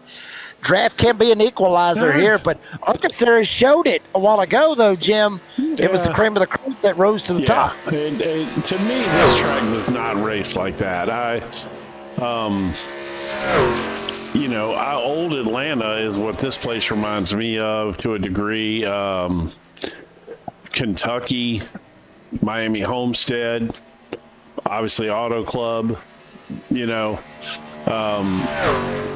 Just a track with multiple grooves, that the surface is kind of worn. Chicagoland, you know, I mean, I know that those are different size tracks, but yeah, I just don't, you know, I don't see this in that same drafting, you know, like I don't see some guy who's not on the pace winning this because he decided to, you know, was able to tag onto somebody's draft and get there. I just, you know, I think that you gotta have the speed in the truck, you know. Yeah, I think that's what it's gonna have to be. You're gonna have to have the speed. You're gonna have to roll with it, and gonna have to make it happen one way or another. So we'll be interesting to see what happens. And see how this is going to play out. Swapping See this. of positions in that last race. I mean, especially in those last few laps, we saw the lead change hands 4, 5, 6 times maybe. That second or third, fourth, fifth, that all swapped up at the end of the race there. So yeah, I'm excited to see what's going to happen here because. These guys, I think they're going to put on a good show here tonight. I wish we'd have had a few more of the ARCA guys come over. I really do. Yeah, I kind of wish we could have saw that right there with the ARCA guys coming over. I mean, you know, Russ Martin Jr. would love to have seen. Yeah, I'd like to see him take a stab at this before, you know, especially if he hasn't started that new job yet that he has to, because it's going to be where he has to be at work around I think like an hour from now, so it's going to be tough for him to do this on the regular. But if he gets a shot where he's got an off night or something, I would love to see him come over here and do this. Yeah, I mean, I'd be real interested to see what the top guy right now, as far as the ARCA Series, has got to come over here and to mix it up. Is wow. He hung on to it, though. Yeah. That's interesting that it was loose. That it was loose there, though. That's probably not a good sign starting this race. You know, if anything. Well, the two-tire strategy to me was the shocker of the ARCA Series. I think I didn't expect that many guys to go 2 tires over and over again like that. Heck, the winner never took left side tires. No, I mean, that was the crazy thing about it, Jim. That's what kind of threw me for a little bit of a loop. I was like, damn. I was like, are they serious? Like, are we really gonna do this? Like, I mean, and you know, lo and behold, you know, he made it work. I mean, it's one of those things where they throw the strategy out there. I mean, you got strategy. Everybody's got their own little strategy that they want to pull. It's how they work. I mean, it's how they feel. And you know, one strategy for one driver may not work for another driver. I mean, this is one of those things, but it will be interesting to see how this turns out. Obviously, Ryan Warp into this race. He's we get to be graced with his presence. Yes. So at least we I'm get excited. I'm really excited to see that because he's fast. And I really, really am excited to see how he does in this race. It will be interesting to see what will happen. Grid is lining up, 13 of them, getting ready to rock and roll here tonight for the Contender Series for the trucks here with Flamin' Karma.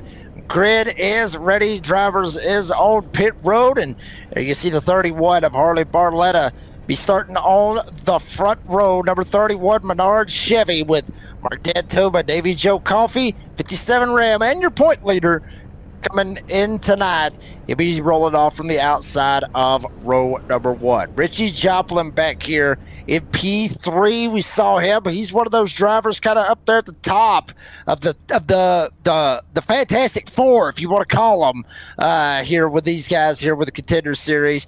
Be rolling off the P3, and obviously Vic Brown, kind of a shocker not seeing him on the front row. So Vic Brown will be rolling off from the P4 spot. We'll see what can happen with him. Blake Viken.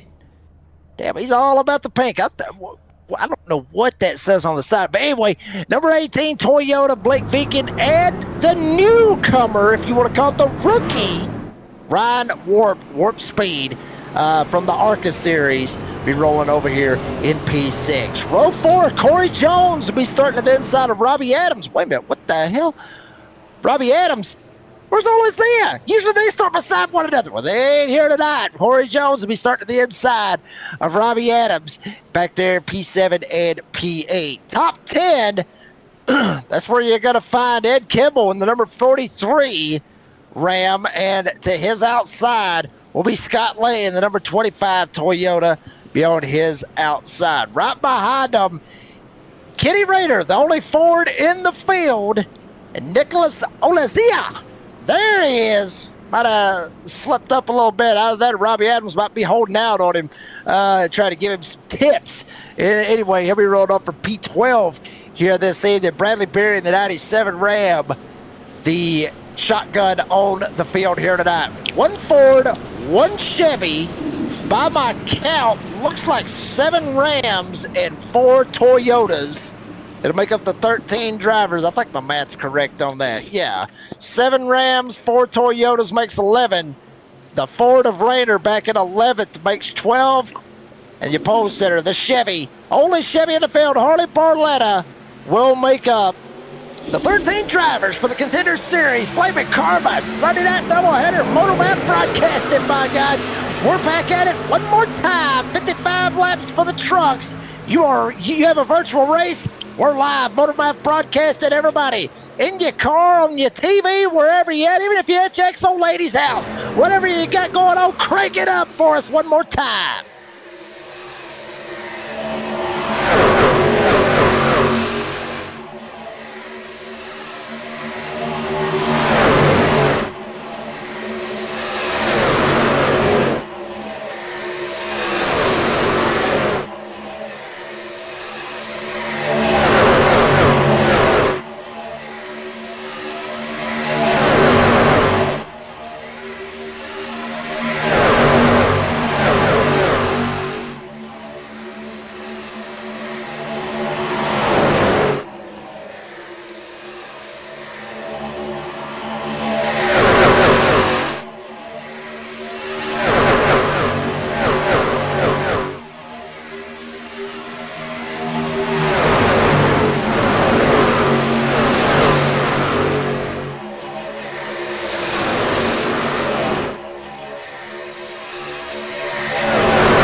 Harley Barletta, the point leader, has already slid on back to the 5th spot. Got Ryan Ward, Blake Viken right there with him as well. Barletta trying to hold on for dear life. He has lost 4, now 5 spots as Viken gets by him. He's the biggest loser out of the whole field, the biggest mover. Bradley Berry up 5 spots from where he started at. He started shotgun on the field. Dantuba had the lead. Now Richie Joplin in the 89 Ram. He's up here front 3 of Rams with 2 Toyotas, top 5 here tonight at Michigan so far. Yeah, Barletta seems to be, I don't know. He must have had a little moment there or something to lose that many spots this fast, unless he gave them up intentionally, you know, which I can't imagine him doing. But, you know, that's it's not that easy to pass here. So he would have had to have some kind of moment to get freight trained like that. Yeah, I mean, big deal out of that is he is still trying to work his way around with Joplin up here at the front, still holding it down with Dan Tuma right in behind him, trying to see if he can make it work. Back in 7th.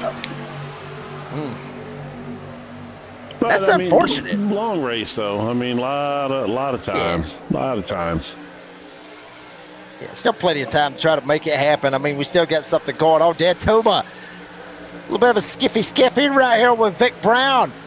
Blake Veekin right here in this mix. Ryan Warp up on the outside as well. And you got to think about Ryan Warp just a little bit right here. Granted, you know, as a matter of fact, he's going to get stuck 3 wide. Barletta don't give a damn. He'll shove it 3 wide, smack dab in the middle.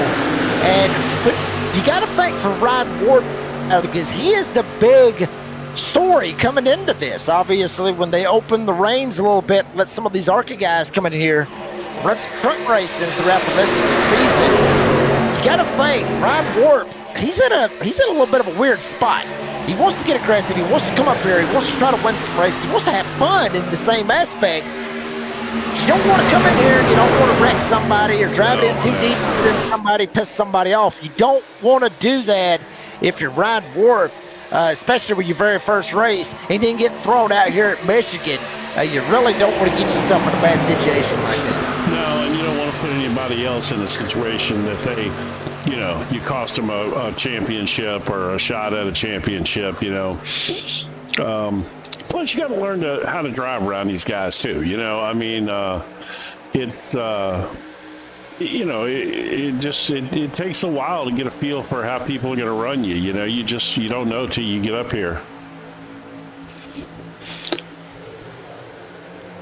No, you're absolutely right, Jim. I mean, you don't know how these guys is going to race you. You don't know how they're going to, you know, do this or do that. I mean, you just don't know.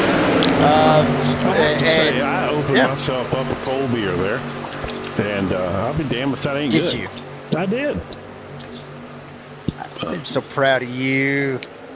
I just felt like this was the kind of race that I needed to watch with a beer. Yeah.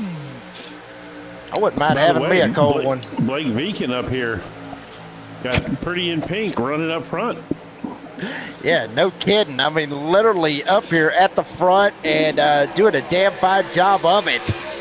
Up here at the front, he's kind of slid right around. He's kind of been very quiet right here, Jim. Just slid right by everybody. Slid on up here into position.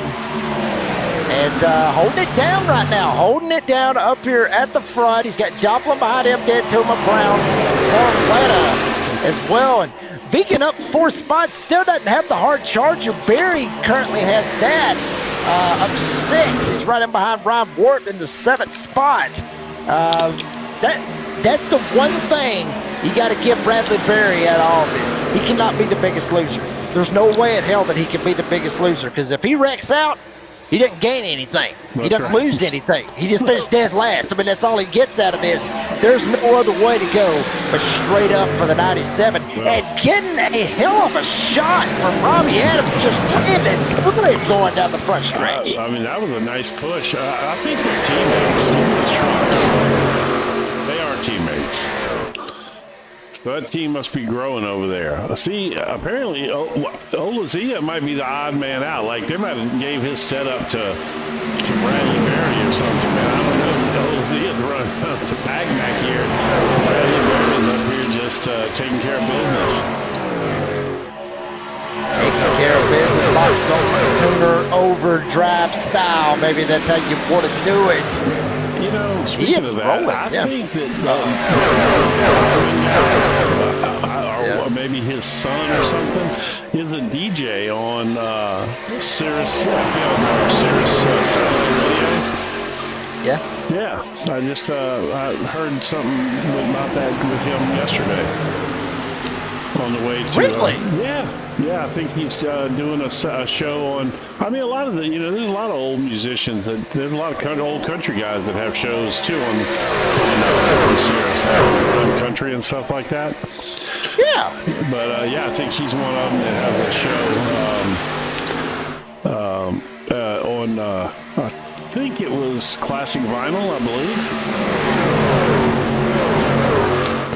Yeah, Classic Vinyl. Listen to it dinner last night. Well, I like Classic Rewind. I like that. Yeah, no, I like Classic. That's my two. I go back and forth between Classic Rewind and Margaritaville because I'm a big Jimmy Buffett fan. But well, I mean, I like the prime country and the Y2 country. I'm always kind of and sometimes I listen to Carrie Underwood's channel too because she mixes it up. She got a little bit of everything on there. Well, I mean, the new Morgan Wallen radio channel was pretty good. I will say that. I know I'm going to catch a lot of hell for that after live chat, but yeah, I mean, the Morgan Wallen radio channel is pretty good as well. Chris Stapleton's got a pretty good radio channel. They did a Jason Aldean channel. Anyway, that's beside the point. Rich Joplin going to slide right by Harley Barletta, get up here, take the lead. Viken, who had it, he's sliding on back. He might have burnt the gun off them tires off that 18 Toyota. He slid up there, had the lead. Now he's going backwards in a hurry. Toma, he's going back a couple spots. We saw Barletta go backwards early, and he's back. And here comes Beacon. He's coming back. I mean, he's right in the ground next to Toma there. By the way, out there in the virtual grandstand, apparently I'm having a beer. Nicole Crystal's having a glass of wine. And Rum Shaker's over there. Well, apparently he's cutting the cheese. I don't know what that means, but no comment. Yeah, no. He said he's got the cheese, I guess, for the wine and party, but I said he was cutting the cheese just because it's Rum Shaker. Dear Lord. Okay. Well, anyway, we're off the rails again. That's what happens. We do that. If I'm not shocked that we're off the rails, by no means out of this, but boy, howdy, what a race that we're already seeing. I mean, early on. Again, a lot of position changes, a lot more than I would have thought. I don't know why I thought we weren't going to see a lot. We should. It's Michigan, but I don't know. It's been, the racing's been excellent. Speaking of excellent back here, Robbie Adams and Blake Meekin here. We're kind of getting after it there a little bit. Yeah, just a little bit. They was going at it, trying to make it happen. Dan Tillman now trying to work his way down to the inside. Robbie Adams up here. Robbie up here in the 5th spot. Jim, we hadn't really talked a whole lot about Robbie Adams this season. No. But he is currently sitting in the top 5 spot. This could be one of those races. Dan Tuma working his way down to the inside. Robbie with Ryan Ward now sliding up here and trying to make something happen. Sure as hell I say something about Robbie. I figured he was right in the fence, and sure enough he did. Sure enough, as soon as I talk good about him, hey, he's running top 5. This man right here is doing fantastic. He's turning his season around right here at Michigan. I couldn't even get it out. Bam! Threw it right in the turn 3 wall. Son of a fuck. I thought I saw somebody getting sideways back there. That might have been just camera angle or something. Yeah, possibly back there. There's Kitty Raider in the 75. By the way, I said Buck, B-U-C-K. Don't let everybody flip out or nothing like that. But anyway, Joplin, Barletta.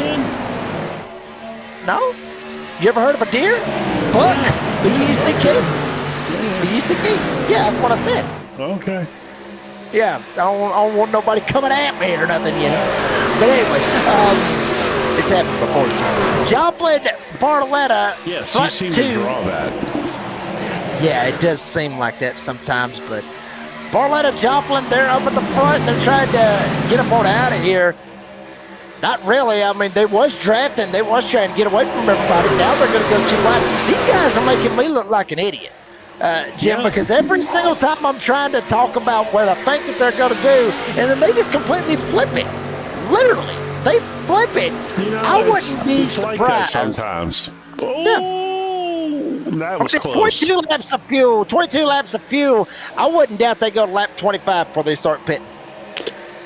Yeah, Seriously. I would think that that's probably the long end of it. I don't know that we're going to be able to go 25. Maybe.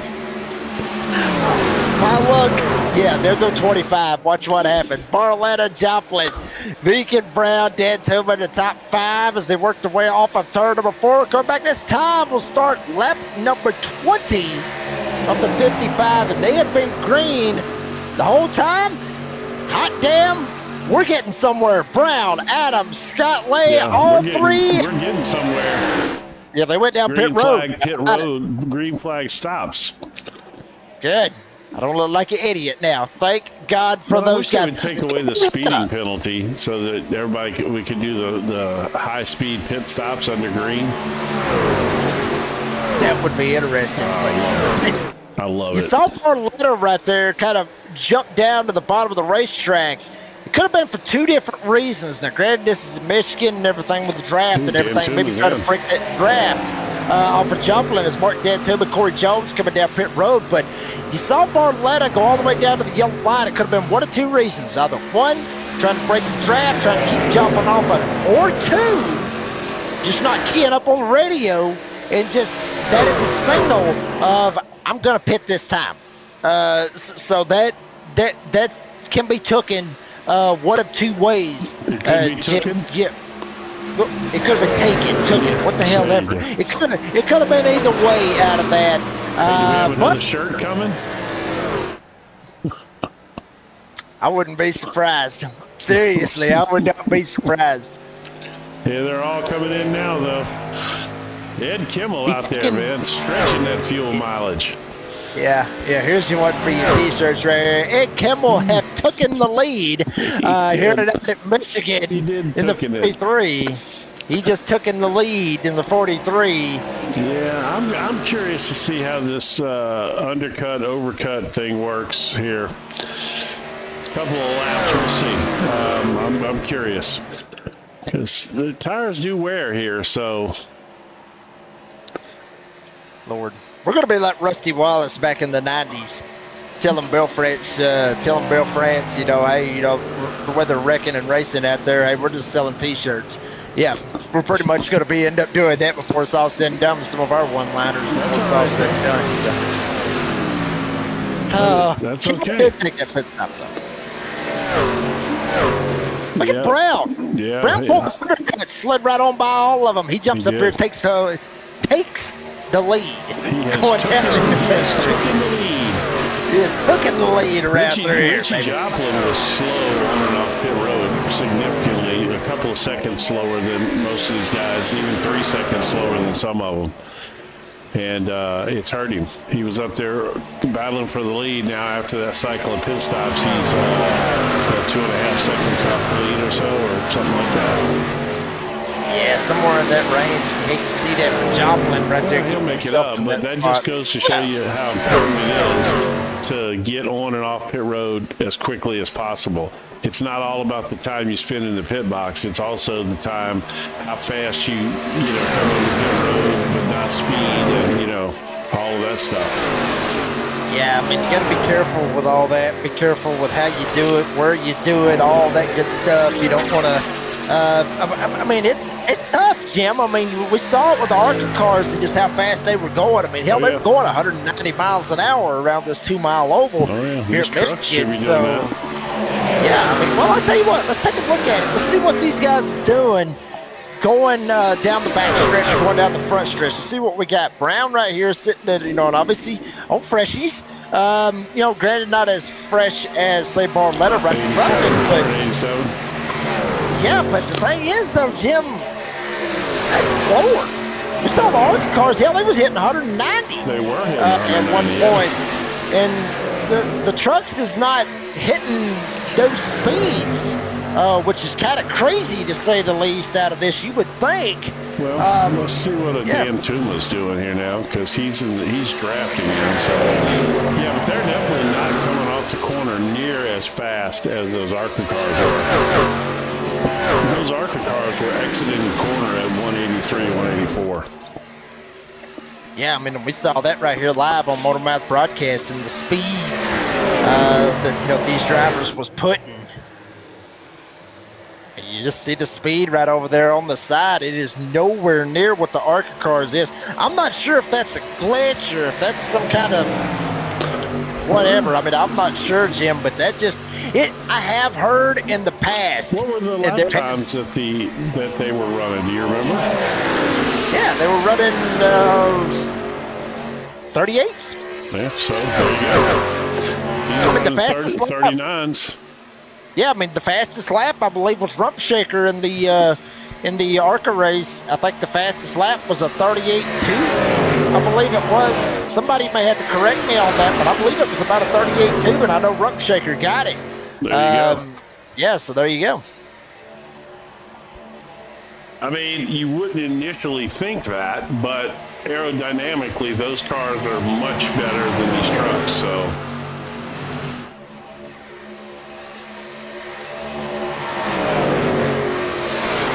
Yeah, I mean, well, but I have heard in the past, because there has been beef, believe it or not, on the horsepower and everything else, because I've heard it in the past. I've heard it with, the ARCA cars is faster than the Cup cars, and the trucks is faster than the Cup cars and everything else. Well, the ARCA cars just showed it just a second ago, folks. They're faster than all of them. So there you go. It pretty much just showed it right there. And I'm not sure what a next-gen car, does, here at Michigan. It's been forever since I've raced one, with all the updates and everything that iRacing does. But, I mean, I still think the ARCA car is probably right there in the middle of that. There you see Ed Kimmel. He started 9th. He's up to 8th. Joplin still trying to hold on to this spot. He's got Viken right behind him. Joplin trying to hold on to 4th. He has closed that gap on Barletta. Remember, it was around about 2 seconds, 2.5 seconds, give or take. Joplin's already got it down to less than a second. So Joplin is rolling right now in that 4th spot. Yeah, he is. He's starting to make up that ground he lost on pit road. It's about to have a 5-car train here. Well, we really do have a 5-car train, basically, for the lead here. Yeah, rolling around right here. Harley Barletta still holding on with that race lead.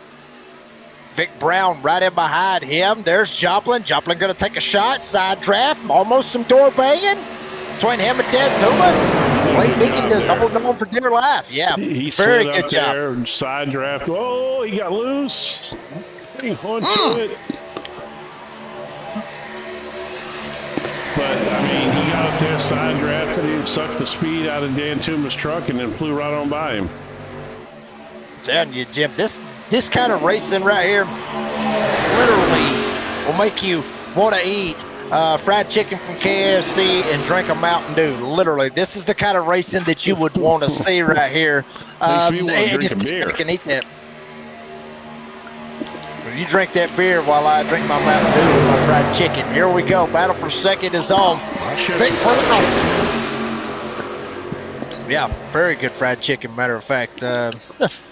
Pretty good deal I got off of it. Anyway, that's beside the point. We always get sidetracked, Jim, but the racing is not sidetracked at all. Brown, who was up there around that 3rd spot, battling with Dan Tuma, he's already flip-flopped back now. He is the caboose on this train as Joplin has found Barletta going for the lead with 25 to go. Yeah, Joplin's on the move, man. Whoa! Dan Tuma and Blake Viken there.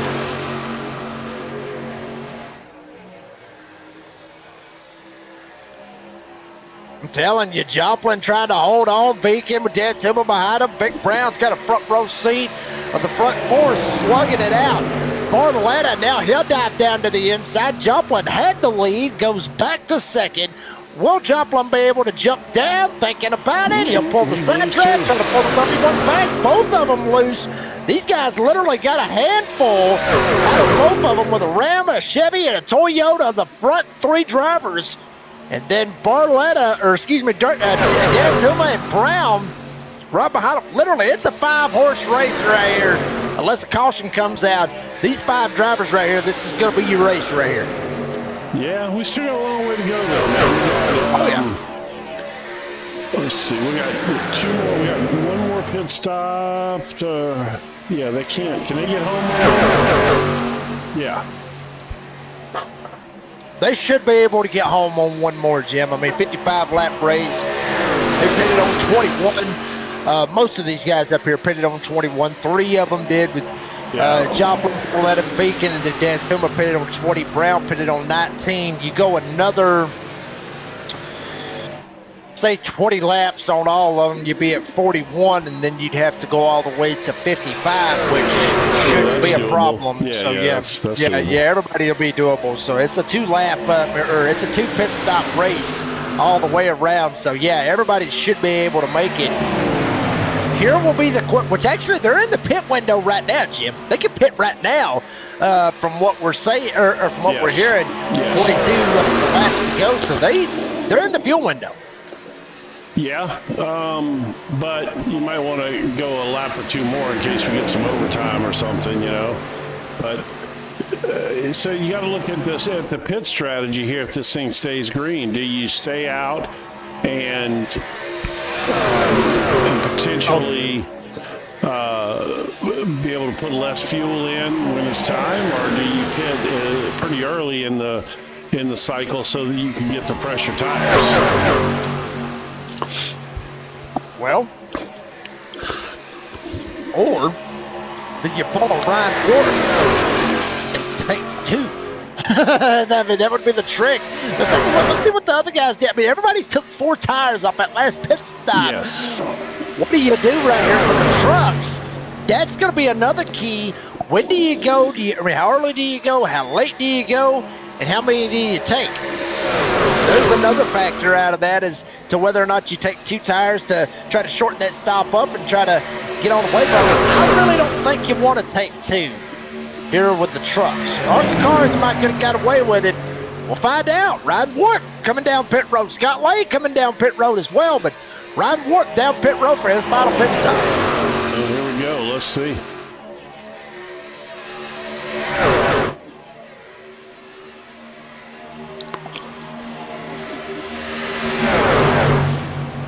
When will these front 5 guys pit? Will they run a little bit? I mean, it's going to be a trick out of this, but odds are none of them going this time, obviously. Ryan 4 Ward's of them going running for 4. that particular line. Yeah, he's going for 4. So I think, honestly, I mean, you may see one Scott driver Lay gamble at took 2. him. But he's back in the field a little bit, but yeah, I don't know. We'll see. I gotta believe that. Well, I don't know. Yeah, I gotta believe that somebody's gonna try to. Maybe I don't know. It's hard to say, man. I mean, you got those. We call it. What do you call them? The Fantastic Four. I think you could, you could call them the Super Friends and throw Blake Beacon in there too. He's been, last couple of weeks, he's been really fast, and he's clearly running with these front guys up here. So, somebody in this front 5, I feel like's got to maybe try to take 2 just to see what happens, But the thing is, I guess if you need more fuel than 2 tires, but the deeper you run this in, the less fuel you're going to need. Well, I guess not really, but I don't know. You might need more fuel than 2 tires, so you might as well get 4 then. You may as well. Corey Jones got a black flag there. And that is going to be speeding on pit road, I believe. And he's coming in to serve it.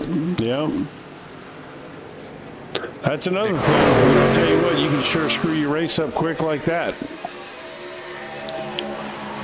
Well, as fast as these guys are going, even though they're not as fast, Jim, as the ARCA drivers, as we've been talking about, you're still hauling the mail going around this corner. Brown, watch for the two right here. He may think about it. He's thinking. I see him way down the bottom of the track. Yes, he will. Big Brown, Mark Dantuma, front two in the points.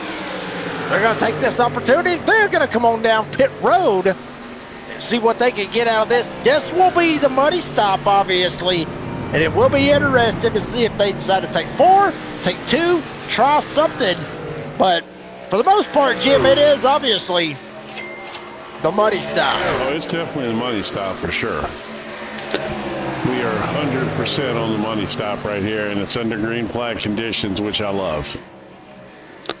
I am super excited about that. That opened the door for the other authorities, so they're going to come in obviously to try to match what Brown and Dantuma do. By the way, I almost said Mark Brown and Vic Dantuma. I almost said it, but anyway, yeah, it damn sure would be way off. Just like the strategy that I was thinking that somebody might actually take to. Because Vic and Mark, nobody has took 2 tires, with the exception of Scott Lay, but he got busted on that penalty. So what will they do? It was Brown. Jones, I believe, they got busted on the penalty, wasn't it? Yeah, Corey Jones actually, yes, it was 63. Corey Jones got busted for it, but hot damn, one of them did it. Blake Feakin in the 18 says, screw it, give me 2 tires and get me up there. I was going to suggest that what I call them, the Super Friends or whatever, the Fab Five, I was going to suggest that Feakin would be the guy to try that because, he's less I don't know how to say this, less familiar with being in that spot up there. You got your 4 that have been there almost week in and week out, and Beacon has kind of risen to the occasion here lately. So it doesn't surprise me that he decided to take 2, and it did give him the lead, but not by the adjusted lead, I should say, once Rayner pits. But I don't know if we'll see if he can hold off the likes of Vic Brown and Dantuma and Richie and Barletta with the 2 tires. But I'm glad to see somebody tried it. I'm curious to see how it's going to work. Yeah, I don't think it's going to work. You already see him already getting loose. Someone's come up into Vic Brown. Brown has to take evasive action, jumping all the way up to the top. Damn, that might be why you don't take 2 tires. Right there with 13 to go as they hit the line. Well, he's trying already, so. Oh, yeah. Yeah, but if you take 2 tires, 9 times out of 10, it makes you loose. Yeah, that's what I'm saying. That's probably why nobody was doing it, was because these trucks were already loose, where the ARCA cars were not as loose,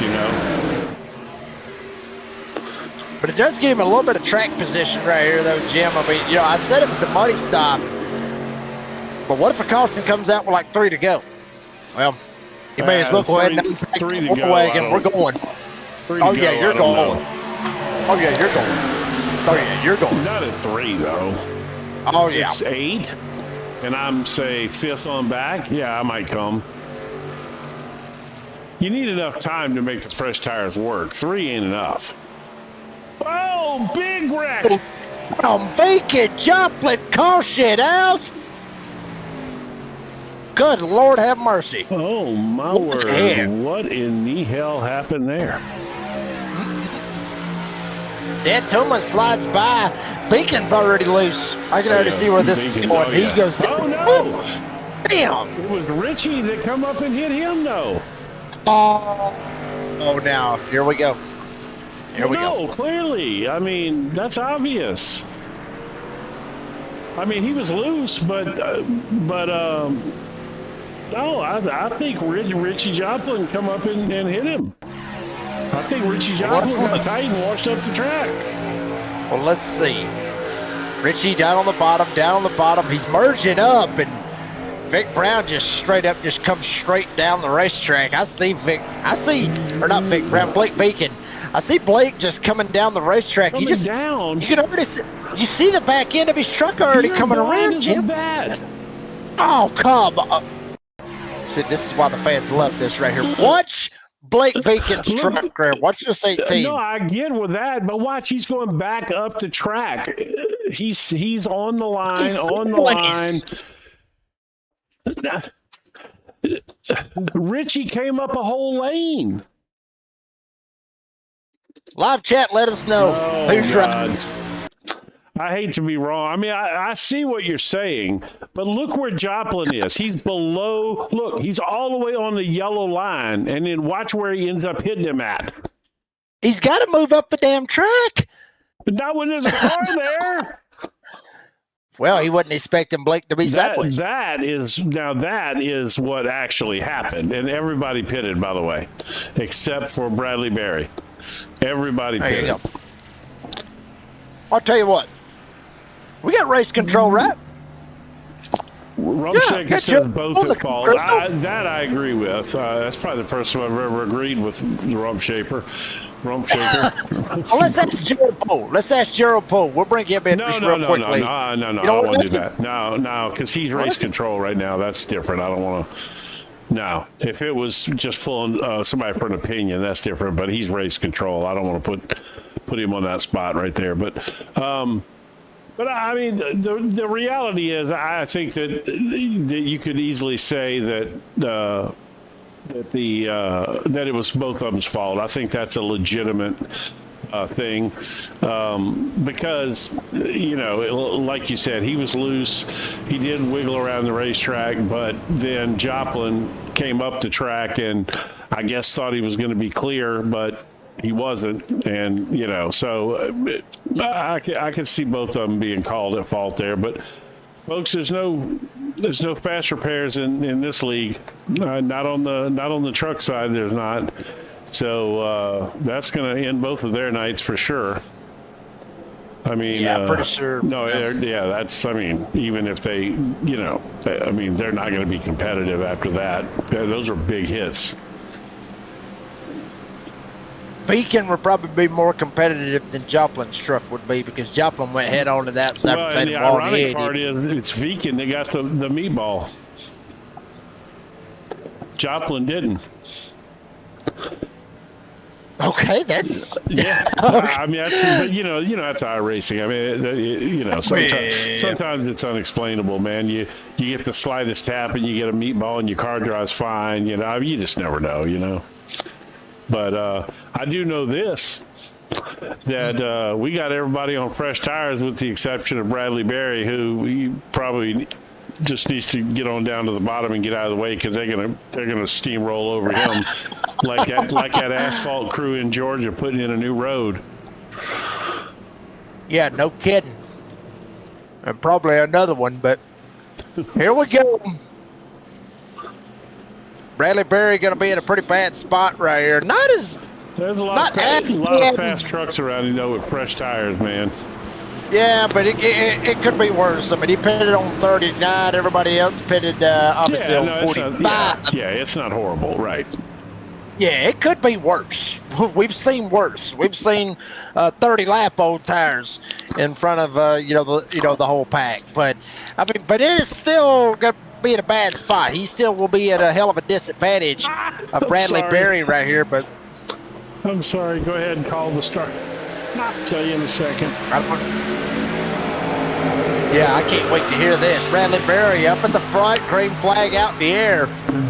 Berry, tail end Charlie out of all of them. Started dead last in the field. Slides down in front of Mark Dantuma. Harley Barletta up on the top side. Here comes Brown. They're looking 3 wide. Thought about 4. They'll split Berry. Berry does get out of the way. Brown, Dantuma, now Barletta. Here comes Ryan Warp. Everybody swarming around the 97. Jim, what the hell was you laughing about? Oh, my God. Beacon said, the rump shaker said that obviously the 2 tires made the truck looser, which was, a blind man. Stevie Wonder could have seen that. And then Blake Beacon put in the chat, he said, looser than a used up hooker. You got a record. Warp. 45 Ryan Warp involved. Others involved as well. Caution out. Like Kenny Rayner might have got a piece of it. So did Corey Jones. Yeah. Let's see, Robbie Adams right here. It looked like he might have got loose. Oh, no, it was Perry. It was Barry got loose, came up in front of Ryan Warp. Ryan Warp checked up, and then he got run over. And then there was a separate accident right in front of it, more or less. Was it? Yeah. Was that the Corey Jones going one? around him? Okay. Yeah, Corey Jones, Robbie Adams gets Let me find the him. Corey Jones thing then. Oh, Robbie Adams got him? Yeah, Robbie gets him. I believe it was. Oh. No, it was Rayner. Yeah, Rayner. Rayner door banged right there with, not sure exactly who that was. Might have been Scott Lay. Corey Jones and, was it Scott Lay? Oh, let me see. It might have been whoever Rayner door banged with right there coming off of 2. Whoever this is right on the outside, I believe that is Scott Lay.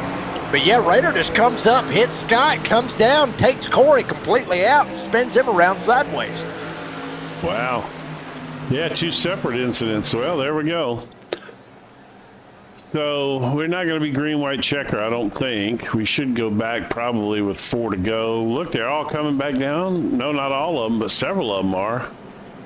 And Bradley Berry stays What are out. you coming for there, though? Well, I mean, you can't want fresh tires here. I mean, it's been less than 4 laps. Well, let's see what they're doing. Well, I mean, can't be fuel at this point. No. 2 tires here now. Well, maybe.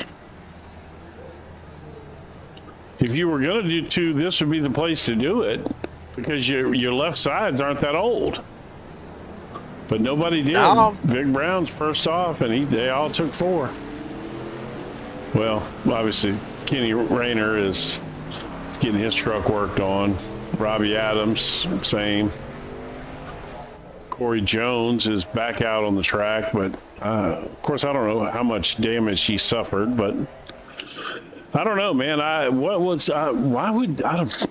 little confused there. Well, Vic and Scott Lake and Corey. Well, Corey Jones, I understand why he came in, but I don't know. We'll see.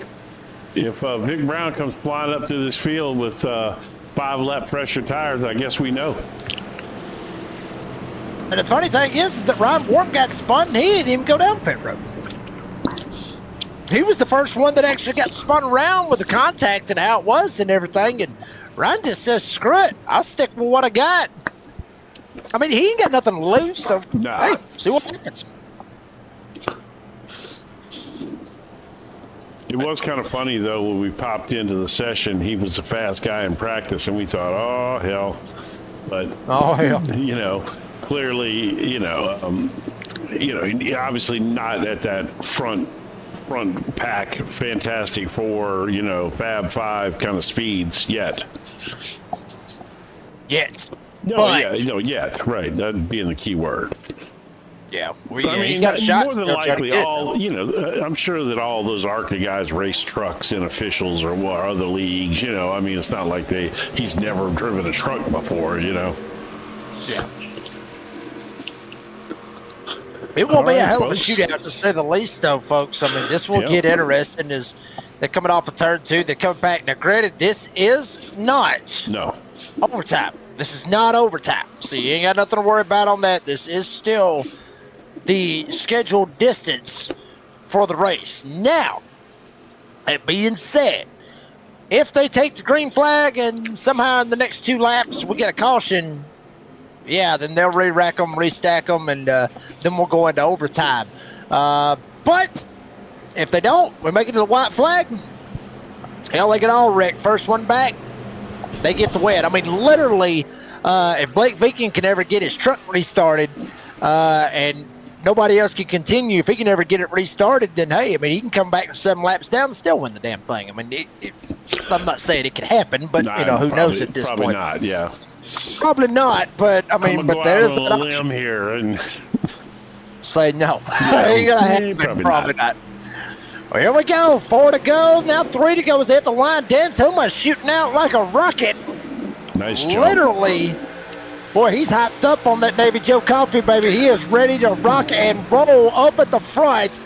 Barletta right behind him.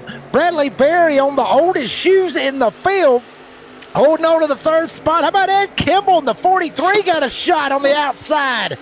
Vic Brown going to shoot it right up the middle. Ryan Ward stuck down on the bottom side. Scott Lay, Corey Jones going around them as well. I'm trying to figure out if some new tires from Vic Brown are working or not. Looks like they might be. And he ain't even got them up to speed yet. Next lap is when they're going to be good. Arletta now down to the inside. Dantuma up top. Bradley Berry still sitting in the third spot. Kimmel now able to squirt out ahead of Brown as far as time in scoring. Here comes Berry down on the inside. Barletta down in the cellar, damn near went below the cellar and started digging for dirt. Here comes Kimmel. Kimmel gets sideways. He gets tagged. Now Corey Jones gets into him. Berry up top. Here comes Brown on the inside. He'll take Scott Lane with him. Brown trying to go to third. They're coming back to the white, Jim. Oh, look how loose he is. He's spinning. Brown. What a save. Yeah, but unfortunately, he would have wanted a caution there because now he is off the pace tremendously, and they are gone up front. Those tires weren't warm yet. That was the problem. He drove it in there like those tires were 10 lap old and hot, and they weren't. White flag bell lap here for the Contenders Series. Is Dan Tillman going to win this thing, or is Harley Barletta going to come out of nowhere, set on the pole? Has he got a shot? Bradley Berry still sitting back there in the third spot. The hardest charger started shotgun on the fence. Scott Lay coming. Scott Lay on the inside, might throw a little bit of haymaker at him. All four. Barletta cannot get there. Mark Dantuma, point leader, coming into this. He is going to leave with a point lead. It looks like Scott Lay at a podium photo finish will get Bradley Berry at the line according to time and scoring. You see it right there, .422 on both of them. Boy, these guys really want to talk to us at the end of these races. Yeah, I'm telling you. Well, you know, we're dynamic personalities. Look at this, would you? Oh man. Yeah, it was Barry. It was Barry, but it wasn't by a bunch, huh? Time and scoring saying Scott Lay. Is it? That's how damn close it was, Jim. I'm going to do it one more time. Then I think that was the angle. I just got to slow it down. That's all. I'm going to slow it down a little bit when they get close.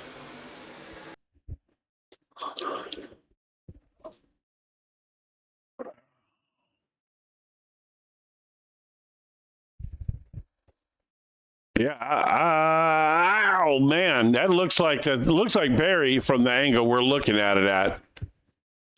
Do you agree? Possibly.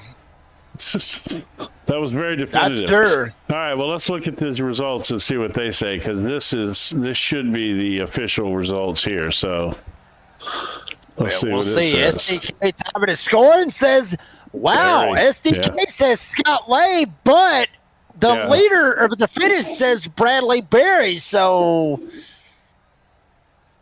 hell, I don't know. I really don't. I mean, I don't know how we're going to go with that, but No, it's Barry. This is the official results here.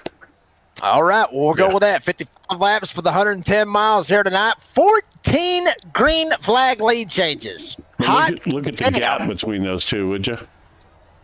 My Lord. It's exactly 14 the same. green flag lead changes. Yeah, 8 different leaders, 2 cautions, 6 total laps. Bradley Berry, the hard charger. Yeah, but I reckon he got third. We'll go with it. Richie Joplin led the most laps. Unfortunately, got caught up in an accident. Dan Tillman with the fastest lap. Barletta with the pole. Mark Dan Tillman, Harley Barletta, and apparently Bradley Berry will get third with Scott Lay in fourth. Corey Jones. Damn, Scott Lay, boy, he's gotta be hurting on that one. Corey Jones coming home with fifth. Good to see him bounce back. Ed Kimmel, good run for him. He'll finish sixth with Robbie Adams. Kenny Rader ended up 7th and 8th. Vic Brown. Boy, he had a shot. He wanted that caution right there before they took the white. Wasn't able to do it, but he had a shot. I think he probably could have won this thing. Just got loose over in 3 and 4 and just lost it. And ended up not being able to hold on to it. And Ryan Warp, not the debut that he wanted for the Contenders Series, coming home with 10th here this evening. Blake Viken, hard impact and outside retaining wall with Richie Joplin. Whose fault that was, we'll see. But Viken 11th, Joplin 12th. Nicholas Olazia, no smiles tonight for the number 3. No ends smiles. up finishing 13th No, I think Bradley here Berry this got evening. his setup, apparently. Barry's in the waiting room, so apparently Scott Lay didn't get it. They got to quit making it so damn close. Man, it's not definitive. I mean, come on now.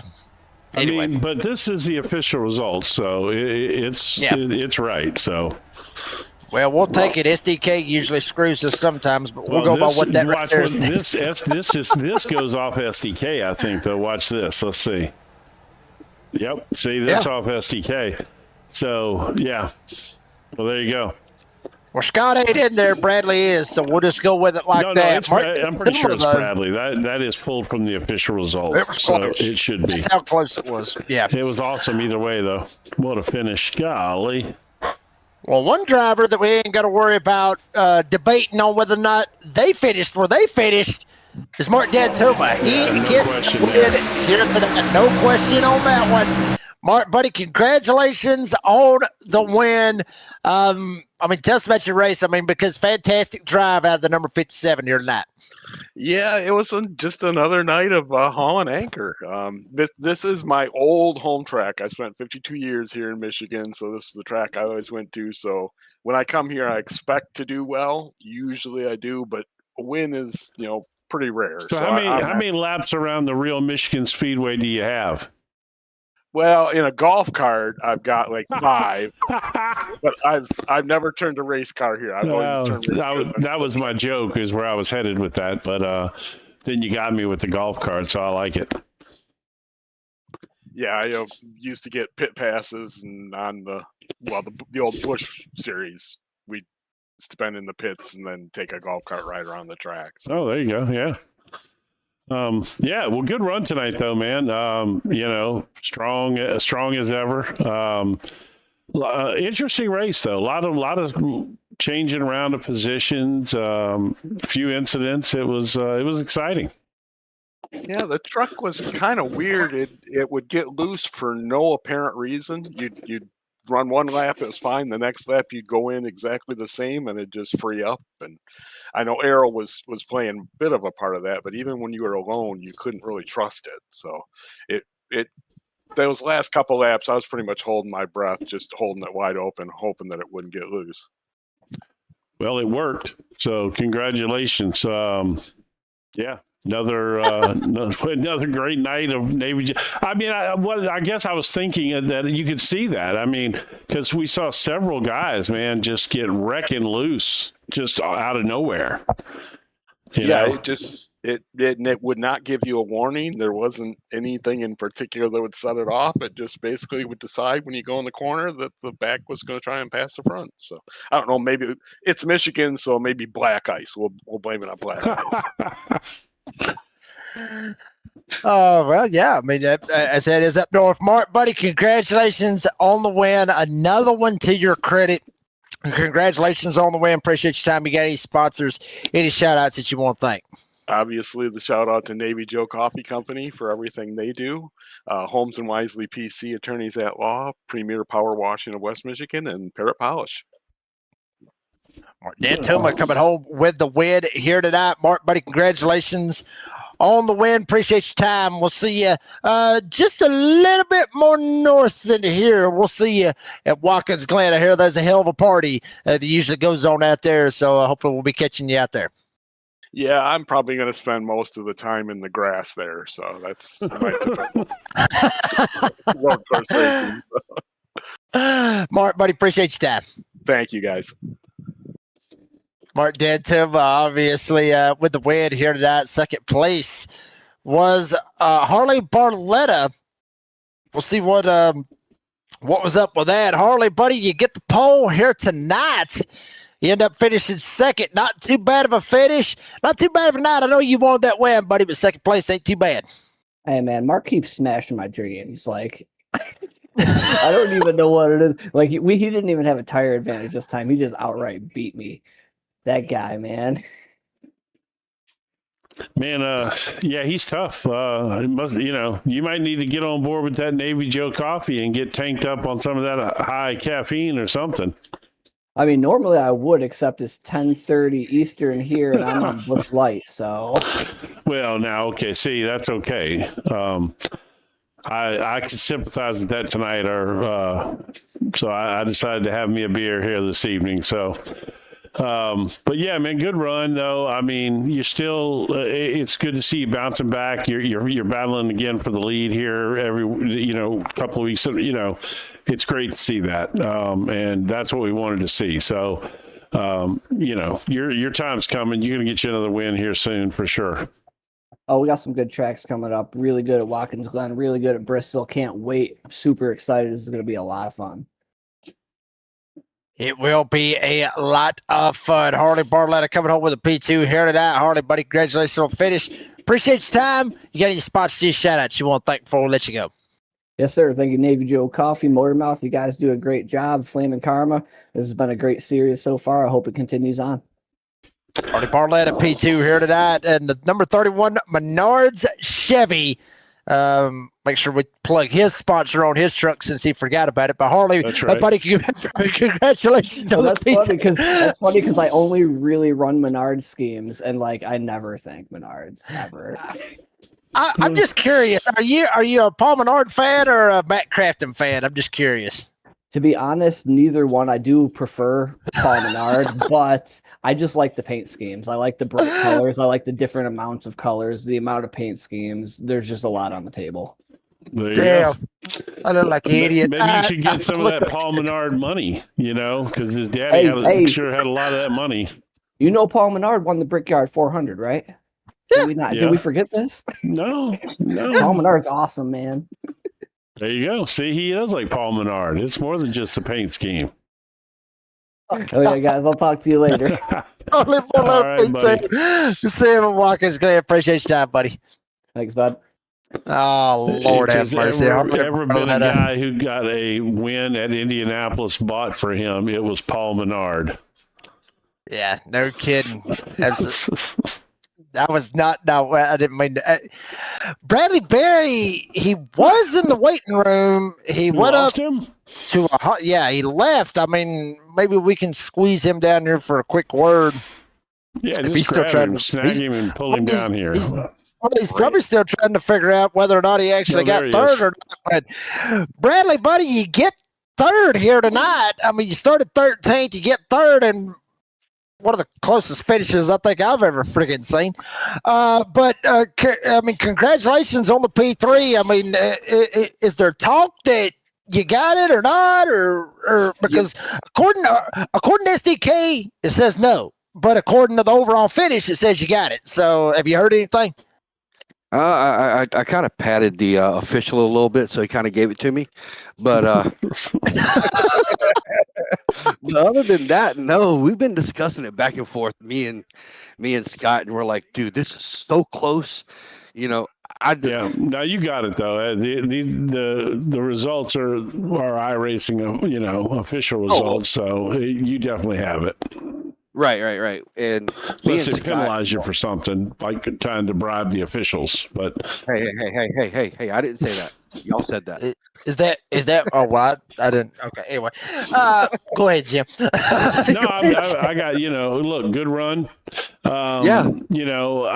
Have you been on the same team with Olazia and Robbie this whole season, or? Dude, if you look at the entire field, like 4 of the field is normal drivers. The rest of it is NASCAR.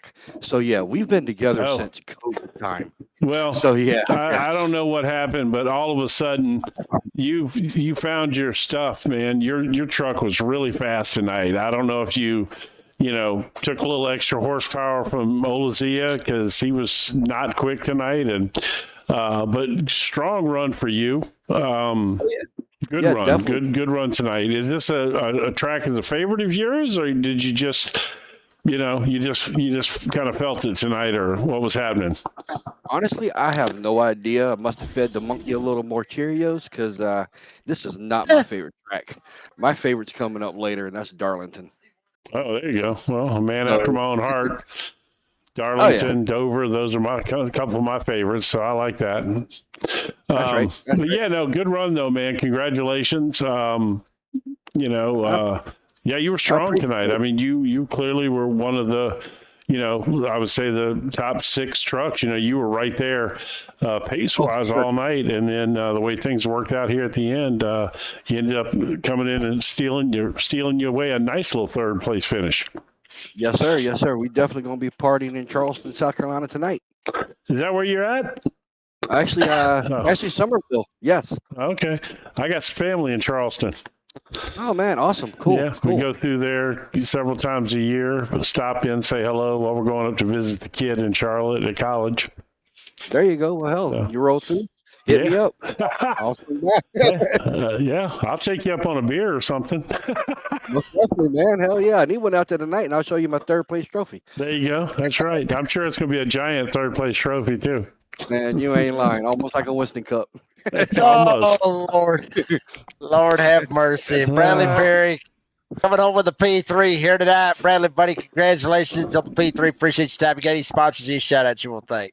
Yeah, man. Thank you. I want to appreciate NASCAR Race Team. I want to appreciate Rob's custom wraps from that awesome paint job, and the whole NASCAR team, and Gerald Poole for allowing us to come in, and Motormouth Broadcasting. Man, y'all doing an awesome job. Thank you, guys. Bradley Berry, P3 here tonight. We'll see what he can do at Watkins Glen next week. Bradley, buddy, appreciate your time. We'll see you then. Yes, sir. That was Bradley Berry, comes home with the P3 here tonight. And like I said, Jim, one of the closest finishes that I think I've probably ever seen, to be honest with you. Certainly for a 3rd place like that, I mean, we had that crazy close finish earlier in the year that was ridiculously close. But, yeah, it was cool, though, man. I enjoyed it. It was another fantastic race, a little bit of everything. And in the end, we had literally a photo finish for 3rd place on top of a great battle for 1st and 2nd. Yeah, I mean, what a drive literally out of each and every one of these drivers. I mean, putting on a show as always, and that's the way we love it. I love this place. It's Kid Rock Country, as I mentioned last week and forgot to mention it this week. But it's Kid Rock Country. Big deal out of that. Near and dear to my heart out of that. I actually got to watch him in concert one time, and I love his music, but I just wanted to see him in concert one time. Yeah, I'm happy I was drinking on that one because I had a hell of a headache when I got out of there. I'll just go ahead and just tell you that much. I mean, it was good. It was a good headache. And I'm happy I took pictures and everything. But yeah, well, no, I just drank a lot that night. It was free liquor. But anyway, that's beside the point. What a race. Both of them, as always, Flaming Karma always delivers each and every time, but it will be interesting to see what happens when we turn right next week. We go to Watkins Glen International. But, folks, that's going to do it for this broadcast here on Motormouth Broadcasting. Got to thank all the great sponsors, obviously. The big one, Navy Joe Coffee. Go check them out on the website, navyjoe.coffee. Make sure you enter Flamin' Karma. It's Flamin' Space Karma. Not the word space, but put a space between them.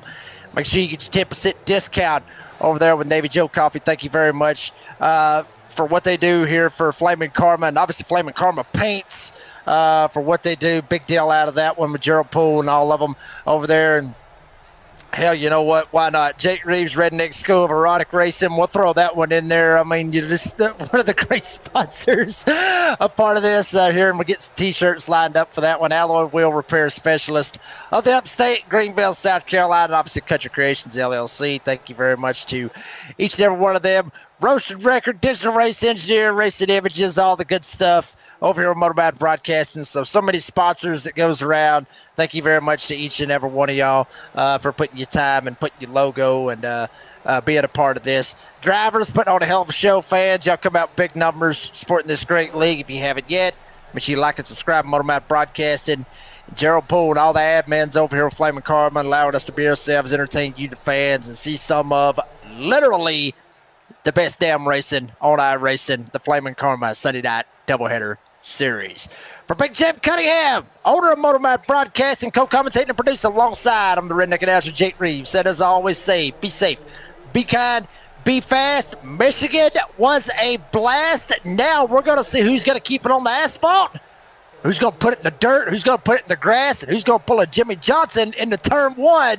Hope nobody does it, but there is a possibility. Watkins Glen next week, Party City. They love to party up there in New York, up at that road course. It's going to be a good one. Same time, same channel. Motormouth Broadcasting, where legends are created, one corner at a time. God bless y'all. We'll see y'all in New York next week.